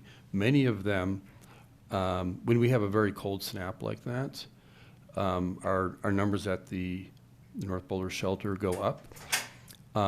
In part, we bring in additional hotel rooms for that period of time as well. So we're able to increase the capacity by almost 40 individuals during the cold snap. We also find that individuals who are staying outside in our community, many of them that know that this is coming, and we spend a lot of time engaging with individuals the week prior to that cold snap. They find their own solution as well. They have a friend that they can stay with, or for a few days. So there's many people that do that. But then there's still a population that isn't able to engage at the shelter for overnight stays for various reasons, and really don't have options. And I think that's where, particularly when we have multiple days of that kind of cold, it really pushes us to have that type of solution. If we did a SOS village, it would be to find people staying in each one of those. It's not an overflow really for that type of weather condition.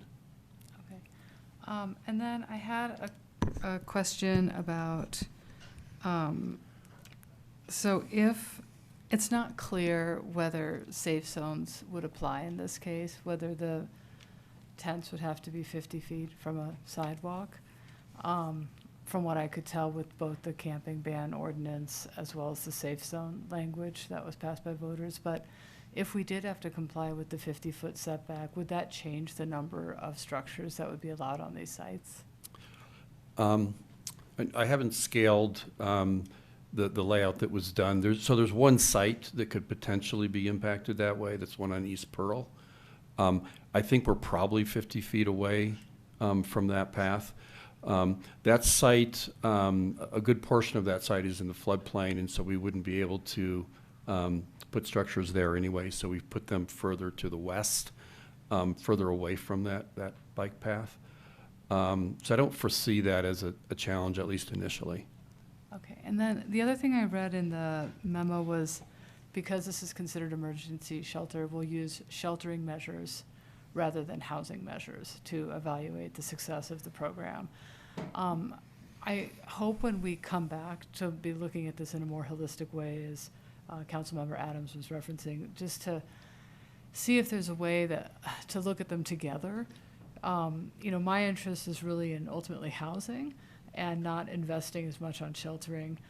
The other thing I'm looking to do is to understand the balance of resources that we're expending on reactive measures when people fall out of housing versus preventative measures where people are retained in housing and then become less expensive to have sort of a healthy lifestyle. So I think it's more expensive to bring someone back into housing than to have them leave housing. So just thinking about how we're prioritizing and balancing those monies is something I'm interested in. So that's an area probably a couple years ago that we saw as a real sort of shortfall in our various services. And so over this last year, we were able to obtain additional outside funding. It was actually represented in some of those bubbles that I showed you earlier of programs that have been implemented that we may not have funding for in the future. But we found that more resources need to be put into our community, particularly those who had transitioned into housing. They needed more assistance than the programs we had at the time. So we've invested more in behavioral health services. We've invested more and case managers, and individuals that are actually in the peer support, and even medical supports as well. Our services are better supported in that area than they were probably a couple years ago, but they're also probably not supported as much as what the need is in our community.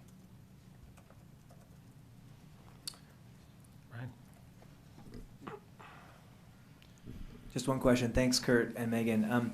On the costs, this might be a research question, so you can defer it, but do you have anything in general on the comparative costs for infrastructure, food, staff, kind of the whole package for what's in the proposal here or projection versus Denver? Anything you can say about that? Yeah, we've looked at them previously, and they're very comparable. The approximately for I'm not sure what they're spending with the pallet shelters that the mayor is currently trying to stand up, but with the safe outdoor spaces that they have, it's approximately $1 million a year annually to operate. Great, lots of really excellent questions. So as we think about now get into discussion, I'm going to just put something out there for a potential framing, and people can take it or leave it. So we have a lot of detailed questions about particulars, and we have options that have a different set of pros and cons and trade-offs, and of course we have constraints, right? So we have limited budget, and are the dollars going here, or are they going somewhere else, or could we find grant dollars, et cetera, et cetera, et cetera. But I wonder if we include the full discussion about what we're doing next on homelessness more as part of our holistic look on February 8th, rather than making final answers to these questions tonight. But maybe say, hey, let's keep this idea in the mix, and then have the holistic discussion of all the things we're working on, instead of just saying in a silo, here's exactly what we should do with this idea. So I'm just going to put that out there as a possibility for discussion. Mayor Brockett, Yes. would you like me to, before we get off of questions, answer Lauren's final question? Sure. Okay. Thanks for the reminder. Which was about the cost of. So at the pallet shelters, you were asking about sort of the increased cost to bring individual services to each unit. So some of the undergrounding isn't just going to the pallet shelters, but also the bathrooms and kind of a community type room and that sort of thing. That's a 100 amp service. I don't think that we're going to be allowed to run that above ground. There's about 160,000 set aside for all the distribution of the electrical to the units. So I don't know what percentage of that is the underground. Again, it's probably a similar amount that I mentioned before. So it's it's maybe in the $30,000 to $50,000 range. I'm anticipating. Could be more or less than that. But the total cost of running that electricity and that service is $159. Thank you. Thanks for that, Kurt. All right, so coming back to that thing I threw out, I got Mark and then Tina. First, I like that idea, Mayor. I think we need to have this conversation a little more holistically. And in that regard, in February, can we get a little more detail about the effectiveness, how many people are being served by the various programs that we might or might not have to trade off for this project? If something is serving 17 people, that makes it a candidate for reallocation towards something like this. If it's serving 520 people, different outcome or a different decision, I think, is called for.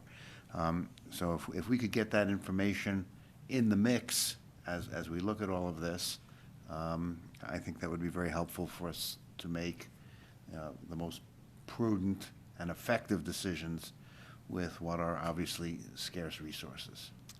Can I ask a clarification on that? No. Okay, we're good then. Of course. Of course. So would this simply be other services that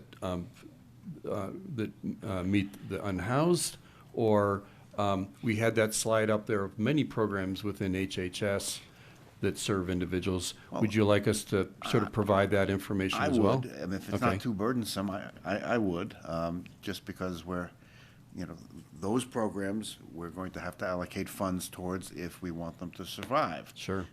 And the same calculus applies if one of them is being funded with $800,000 of grant money and serving 28 people, that calls for a different decision than if it's 1,028 people. So I mean, those are important considerations for us. For me, this is not about not serving the homeless community. It's about how do we serve the homeless community most effectively and with the greatest leverage.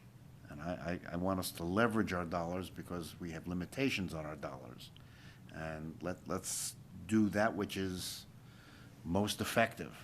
And I am agnostic on every one of these programs. I am simply an effectiveness junkie. That's the wrong term, but I care only about I care about the effectiveness only. And if something works, and if something is cost effective, that's something I want to invest in. And if we had much more in the way of resources, I'd say fund everything. Why not? But we don't, and that's, you know, that's simply where we are. Tara? Just spoiler alert, this could be not the same exact subject as what we've been talking about, Aaron. So sorry about that. But I'm wondering, can pallet homes or some sort of a modular structure, because we don't have enough places for people that have vouchers. So is there any way to use smaller than our nice affordable housing units that have a lock and a key and a roof, which is what people seem to want, I would think, right? That we could do quickly that is possible with some of Lauren's ideas, which we haven't heard yet. But if we could think outside the box, because, I mean, for me, housing obviously is the most important thing because it's hard to get better from a lot of things like that we've been talking about tonight without security of a house. So I'm wondering if we're going to talk about, if we can talk about that on February 8th, because we were kind of talking a little bit, you were talking a little bit about, well, we have Bluebird coming up, and that's great, and those are the most effective things. But how can we make more of those that are less expensive, smaller, or can we not do it because we have a lot of building, what's the word I would use? Help me here. You can't, you know, red tape, rules, all that. All that. Gotcha. All right, so I would love that to be part of the conversation, like, no, okay, let's say that we decide, and I'm not saying we won't, not to do ice fishing tents. We need to help a whole lot of people quickly. So what are our other options? So can I first answer Mark's question, then get to that one? But that's what I'll do. I think our memo is due next week, Mark, for February 8th. We'll do the best we can with that. I can't promise it, but we'll make an effort around that. Well, you always do, and I appreciate that. And I would say I'd appreciate that, Grace, because I know that they always do a great job of trying to get it in, but it may be that we have to bring it in afterwards because it's due next week. That's fine, but you understand the thematic concept here is my approach is simply tell us what works, tell us what works best, and tell us how we can take this pot of money and help the most people. And if that's ice fishing tents, that's great. If it's pallets, that's great. If it's other things, also great. I just want to help the most people that we can help with those resources. And that's why I'm asking that question. And I'll take any answer you can give me. Okay, thank you. So Tara, I'm going to pass this over to Megan, but I don't believe that a pallet shelter meets the definition of what a voucher can be used for. In fact, at Bluebird, there was, before they could move in, there was a voucher inspection. We don't write those rules of what needs to be defined for that particular unit. But Megan, is there more you can add to that? Correct. If you wanted it covered with a voucher, I mean, I don't know what specific, not a pallet, those are considered shelter. I mean, you could, even tiny homes, I feel like you would need a bathroom, an individual, that kind of thing. Yeah, So I they guess require a kitchen as well. Yeah. In each place? Mm. That's correct. I'll just share from personal experience. During the pandemic, when I was in Austin, we were able to acquire a variety of motels just because that's what's available there. And we were able to get vouchers because we had to add a second sink into it. So it's very specific about the kinds of things that you need to do and the amenities that are needed before it becomes permanent supportive housing to get a voucher. But things like that, I think, are technical, and as Kurt says, we have nothing to do with those regulations. Do you know if the Austin Community First Tiny Home Village uses vouchers? it's privately funded. It's wholly privately funded. Okay, I got Lauren and then Tina. I appreciated your recommendation, Aaron, and I would support that. As Taisha and Mark brought up, sort of the effectiveness of the programs, I'd be interested in hearing more about that. On the cost standpoint, it would be interesting to sort of for the programs to be able to understand a little bit better what costs are coming from the general fund and, you know, where we're able to amplify that spending through grants or partnering with other entities, and what the ongoing like,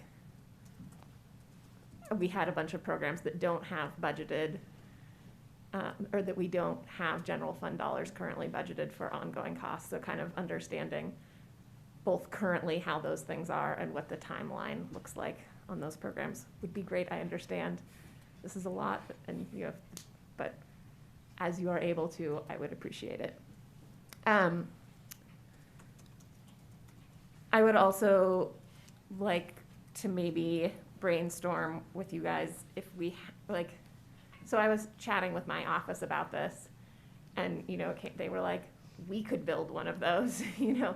And I do think like we have a lot of design and building professionals in this community that, you know, if especially people are competitive, right? We like turn it into a little mini design competition. Who, you know, I think we might be able to get people who are willing to help with things that they're able to help with, right? Like you were talking about from the volunteer things, different people have different skills. I think that our community probably has the skill set to maybe help with with tiny homes. I think that that's something, especially if they don't have plumbing and things like that, that's not a super high construction bar. So I would be interested in chatting with you about that and what kind of costs we could look at potentially reducing through creating a special ordinance around this to allow specifically these types of structures in a simplified, less red tape manner. And just see where we could maybe guesstimate we could take some money, you know, where we could get to if we looked at all those things in detail. Thanks. Good. Thanks, Lauren. I got Tina, Nicole, Brian. And sorry if I'm not making sense. I'm getting pretty cold. It's fine.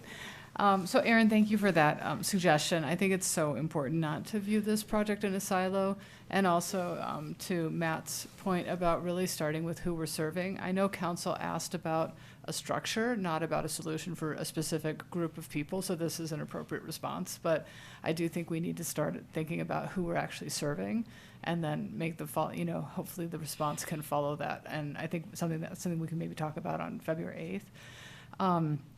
And then, you know, I like the idea about brainstorming about different ideas of creating small structures. And if we do start looking at the community to do that, you know, what would impede us from creating an actual tiny home that has a bathroom so that it would qualify for housing and a voucher, rather than a pallet home? And it is a pretty nuanced distinction. So I hope if that discussion occurs, it's somewhat expansive for finding these sheltering options.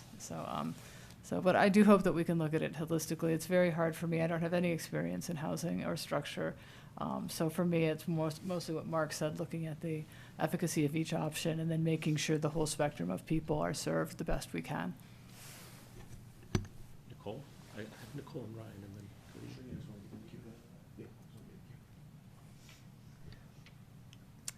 Thanks for this discussion. I definitely think we really need to be looking at this holistically.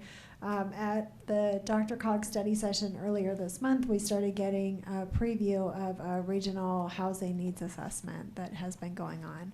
And what we're seeing, at least in the initial analyses, is that the region's going to need over 500,000 more housing units by 2050 to meet the need, not just the coming need, but also the current gap that we have.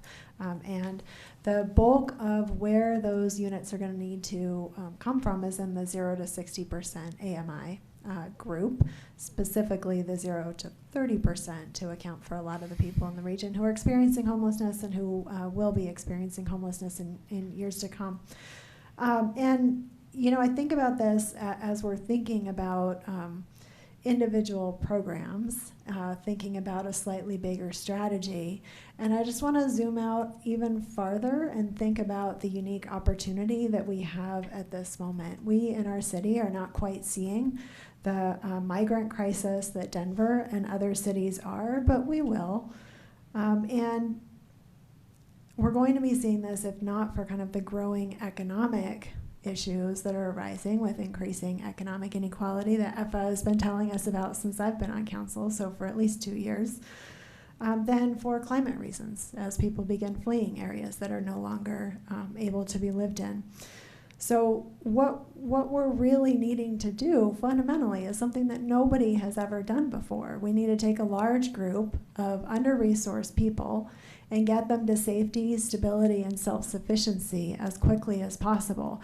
And that's a separate thing from the behavioral health issues that we're seeing as well, which, you know, I like to think of public health and those kinds of services as being more the county. But within the city, we really need to start trying to figure out how we're going to solve this bigger problem, not just because of our moral obligations to our community's well-being, but because we owe it to future councils to give them a leg up on what's coming. So as we consider spending money that we don't totally have on new things, I hope we'll also just start thinking about how can we create an actionable strategy that, again, has never been done before, but that will transform our housing and our economic and our food systems to meet current and future needs. And I think, as Lauren, you were mentioning, it's going to take a partnership. It's going to take all of us together. The city cannot solve everything. We need the community to be helping us too. But I really think this is such a unique community because we are so brilliant and we are so creative and we care so much. And if we can bring that creativity and that collaboration to address this issue, I think that we can really think big about how we use this particular moment where all these crises are just starting to come together to do the transformative work that the future councils are going to appreciate and that our future community is going to need. Thank you for letting me go big for a minute. go big. All right. Okay, I wanted to first acknowledge and thank the residents who came and spoke about our crisis in addiction and unmanaged mental health issues, which gave rise to, I think, part of the suggestion that we need to think about strategy more broadly. And Nicole, I think you made some good points, and excuse me, Councilmember Spear, and I would just add to that I think, unfortunately, in my mind, this is not something that we're about ready to cap off as an issue, but this is going to be with us. I mean, this is a consequence of widening inequality and poverty that's still increasing. It's our housing crisis. It's a long trend towards urbanization. We have a heating planet that's creating more dangerous weather and economic shocks. And there are national and international forces that are driving this problem. So this is a big thing, and I like the elevation that we've just made to strategy. But I just want to say I'm concerned that we're going to come back on February 8th, and if we don't have the county with us or a broader set of partners, I fear that we're going to be frustrated at that meeting. So I don't have a clever way forward other than I would love to maybe think about in the near term some ways we can accelerate the communication and coordination we might have with the county, or ways to stimulate that. I think we have a few working group or type committees here. Maybe there are other ideas, but I'm just concerned that we're going to come back in a few weeks and be scratching our heads about what the county thinks and the resources they have. Leave it at that. Thanks. Appreciate the thoughts that everyone's brought to the table on this. I agree with the general direction of folding this into the February 8th conversation. But in light of that, I just wanted to follow up with the voucher thing in tiny homes, because I was a little, from what I've read, HUD in April of 2023 authorized the use of housing vouchers at the Community First site specifically, and that was actually a big deal, and there was a bunch of New York Times articles and everything celebrating that was actually quite a big change for HUD outside of their typical operating. So I'd love some follow-up on that, because apparently Community First is ranting and raving about how great it is that they've used, that their tiny home community that has centralized food, kitchen, and bathroom, not in each unit, is leveraging HUD vouchers. So I'd love to see the follow-up on that. And to Tina's point, what is that gray area between pallet and tiny home? Because, and to Mark's point, if this is cost effective, and I think it's also teasing to what Nicole said earlier, if we have a way to get people in and not pay for the other parts because the Fed is kicking in, then we should run with it. So I'd love some follow-up on the details there. Again, this is what I'm picking up from a HUD website and New York Times article, so I could be off on the interpretation, but I'd love some feedback from you guys on that. Also, I think setting up for the conversation on the 8th, I'd love to get some clarity, and I first want to be checking with my colleagues. Are we interested in getting clarity from our city attorney's office on what a state of emergency implementation would look like, pros and cons? I don't think we're ready to make a decision. I just like to have information. It'll probably come in the form of a confidential memo, is my assumption. But nonetheless, I would like that. I don't want to speak on behalf of everybody, so I'm just curious if that's something that we would be able to provide Teresa with direction to say, yep, spend a little time to give us some of that, so we understand what we would walk into in that form. I hope that's an appropriate ask, but I don't want to just assume that that's something you're going to do, Teresa, just because I asked for it. Thank you for that. Under the council procedure, it would indeed require at least a nod of 3. And do you know how much work that would take? Is that going to drag your office down for a long time, or is it relatively doable? It's certainly doable. Happy to comply with whatever request council makes. Okay. Taisha, did you want to address that? Oh, no, I'm a part of 3. Oh, okay, yeah. I mean, I'm interested in that. Okay. As long as you have capacity for it. Okay. Thanks, Teresa. Appreciate it. And then next, it's sort of just a follow-up is set up is where, oh, did you have a colloquy? I just had a follow-up question just to provide Sure. clarity. Are we asking for this for the 8th, or are we asking for this at some later point? I just want, I feel like giving tasks without a deadline is not helpful. I thought my ask was for the 8th, just so that we're informed with everything to make this holistic conversation. Because I'm sure if we made a choice to do that, that would impact our entire homelessness strategy. So I would like to know that up front. Thanks for the deadline. That's helpful. You're very good, Teresa. All right, so a couple other points. And again, just sort of for our information and set up for the 8th, is there any traction on the high system utilizer plan that was sort of brought to us in a rough out about maybe 6-7 months ago? And is there traction? And hopefully the county maybe is taking some lead on that. So I just want to get a sense of, in a sentence or two, if that's even in the ballpark, or are we still in fantasy land? So you will receive a comprehensive update on that initiative. I'm not sure how to answer your question, but maybe I'll jump in. I think sure. The answer is yes. Okay, good. But we're not going to give that update now. Right. But it'll be part of the memo for the February 8th. Awesome. Thank you for that, Aaron. Yeah. And I think lastly, I'll just end with 3 words in some context: county, county, county. I think where Ryan was at is exactly right. I'm not sure we can have a comprehensive homelessness strategy without understanding what the county is doing or not doing. And so this is an HSBC thing. So I'd love to know where's this jurisdictional gray area? Because when we're talking behavioral health, I think of how much money are we spending that is county's jurisdiction technically, and when we're trying to Mark's point, figure out where's this money coming from that we can utilize for things we do well, and the county has the jurisdiction and the coffers to do it, but they're not, then I think that we have some leverage to start to figure out how do we get the most out of what the county is supposed to do well, and then we can stay in the lane of the things that we do well, and figure out where that Venn diagram best resides. I think that's a huge potential outcome conversation for the 8th, and I just would love to know where those pieces are, how much money we're spending on behavioral health versus housing versus enforcement. I think that's going to really inform us going forth. So I just to tee up that 8th stuff, but it's so related to what we talked about tonight. Great. And did we get an official response to the letter that we sent to the county last year? Not that I'm aware of, no. No, we did not. Okay. Yeah. It's almost 10, but yeah, go for it. Yeah, right, exactly. I'm just picking on you, Tara. No. What happened to my brain? It's late and you're cold. Okay. Do you think one of the county commissioners, I'm never going to say who, said that she wants, all 3 of them are women, so I didn't give anything narrow away. it down. She wants an exact list of exactly what it is we want. Now, whether or not that helps, I don't know, but do you think it will be helpful if we said, we've decided on February 8th, these 4 things are something that we want that you'd like us to give? Is that crazy? Or should we be more specific and not just say, would specificity help or not?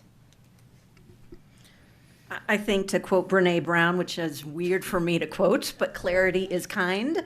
And I think specificity is always helpful, but with due respect, we also need specificity from you. And so I think having that conversation on the 8th and hopefully getting that may help inform what we could do with the county later. Can I clarify? We did that in the letter. Mm-hmm. We said, do the high system utilizer plan and provide no less than, I believe it was 25% of your affordable housing tax on permanently supportive housing.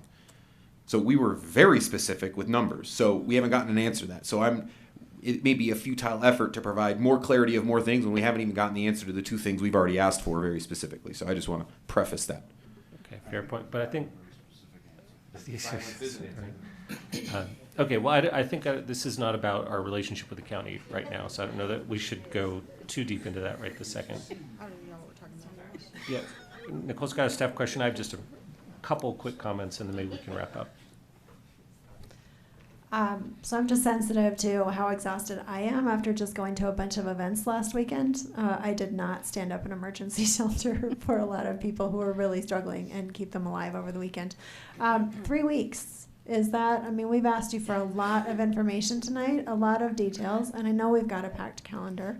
And I'm wondering if this is anything that CAC should be talking about whether that's realistic with everybody getting sleep and rest, because that is actually important. Can we really do that? So I'll take a stab at it, and certainly staff can kick me under the table as well. I appreciate that, and I think we already have thoughts. We knew this conversation was going to be long, and both appreciate this conversation, and I just want to honor and appreciate staff who, they were asked a very specific question: what would it take to stand something up? I think they've responded well today. I've also appreciated the other side of that, which is, yes, and we really need to look at it holistically in a different way, and frankly, we appreciate that too. So I think both things can be true as we move forward, and I think February 8th will be helpful. I'm already thinking, and I know I had planned to bring it up to the mayor and to CAC a little bit. We have a variety of things on that. High utilizer is a big one for us to bring forward. And then the overall strategy, homelessness strategy, I think is critical. SAMPS, we have always been clear that that is not necessarily a homelessness strategy. It deals with perhaps the impacts of homelessness in our community. We will already be incorporating that memo, so nothing will change from the memo you get, and we'll have staff there to answer questions, but I wonder if that's something to pull out, because there is more conversation to be had just on the strategies. So we're already thinking about how to make that meeting not go 8 hours, and think about other things. And happy to bring it to CAC and figure out what that is specifically, or especially as we may get into broader things about costing and outcomes, and if we do this, how do we do this in terms of emergency versus an ordinance versus a waiver? All of those take time. So to your question, I think a lot of what you've asked for, I think staff has been working on this memo for quite a while, and I think we're close to completing that because that deadline was next week.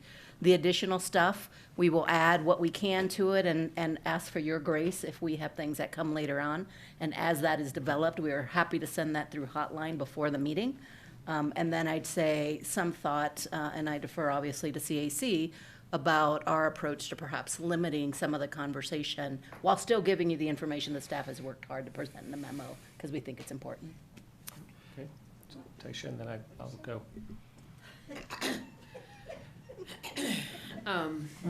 So this is an adjustment for me in this work. CPW meetings are during the work day, so I do appreciate that these are at night so that people can actually hear and participate, but it is going to be an adjustment, so I apologize for my tiredness at this moment. But I did want to just lift up the conversation around the city-county as a place. I want to put a placeholder in that because I do think it's a really important conversation, and even in the orientation, very rigorous, by the way, there wasn't that much conversation around what are the overlaps, roles, and responsibilities, and where we kind of rub up against each other. That's one, collaborate with each other. But then there's also the piece on where where and when and how often do we strategize with each other? Because sending somebody a letter, right? I'm just curious if there have been conversations or other approaches or strategies that have been used in the past for us to actually meet with the other county commissioners and really do some strategic thinking and not just presenting to each other. So again, I'm hopeful that that's a conversation that we can have in some kind of way. I don't know how, and just if we can get more information, some of the newbies, on what has the relationship historically been and what are the structural, formal components where we are coming together either strategically or just to hear from each other. Thank you. You know, just note we had a joint session with the county commissioners last year, maybe about 8 months ago, something like that. And it was, which took a long time to schedule, but it would be good to do it again. All right, so I'll just call myself here. Just thank you again, Kurt and Megan and the whole team, for the depth of this analysis. This is incredibly helpful. As we've been talking about this concept for years, we've never had this context. So really, really appreciate that. I hope you don't mind that I didn't have us answer every question that you had up here, but it does feel like it works better as the holistic discussion of all of our strategies. And I'll just note, I mean, the reason, as I understand it, why we're looking into this is, can we get people off the streets, off the creek, with a solution that's quicker and faster and cheaper than other options? And so that to me is the promise of this. I think we're still figuring out whether that is the case or not. And so answering some of the questions we've thrown out here about some middle grounds or whether we can build competitions to help take some costs off or things like that will be interesting to continue the discussion. But look forward to that larger discussion about our homelessness solutions on February 8th. And then, so I'll just end by saying to all of you and everybody who made the warming center happen, just deep gratitude for saving lives. Thank you for that, Mayor. If I could just make a couple quick comments as well. I know that the conversation about the county comes up often. I will say that in my experience, over the almost 8 years now at the City of Boulder, the collaborations with the county at a staff level are very strong. We collaborate often, weekly, sometimes daily. This weekend was a great example of that.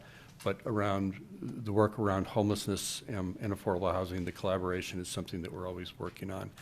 It also goes outside of that. We have collaborations around addressing family homelessness and other challenges that our community has. The second thing I'll mention, we've been requested to add additional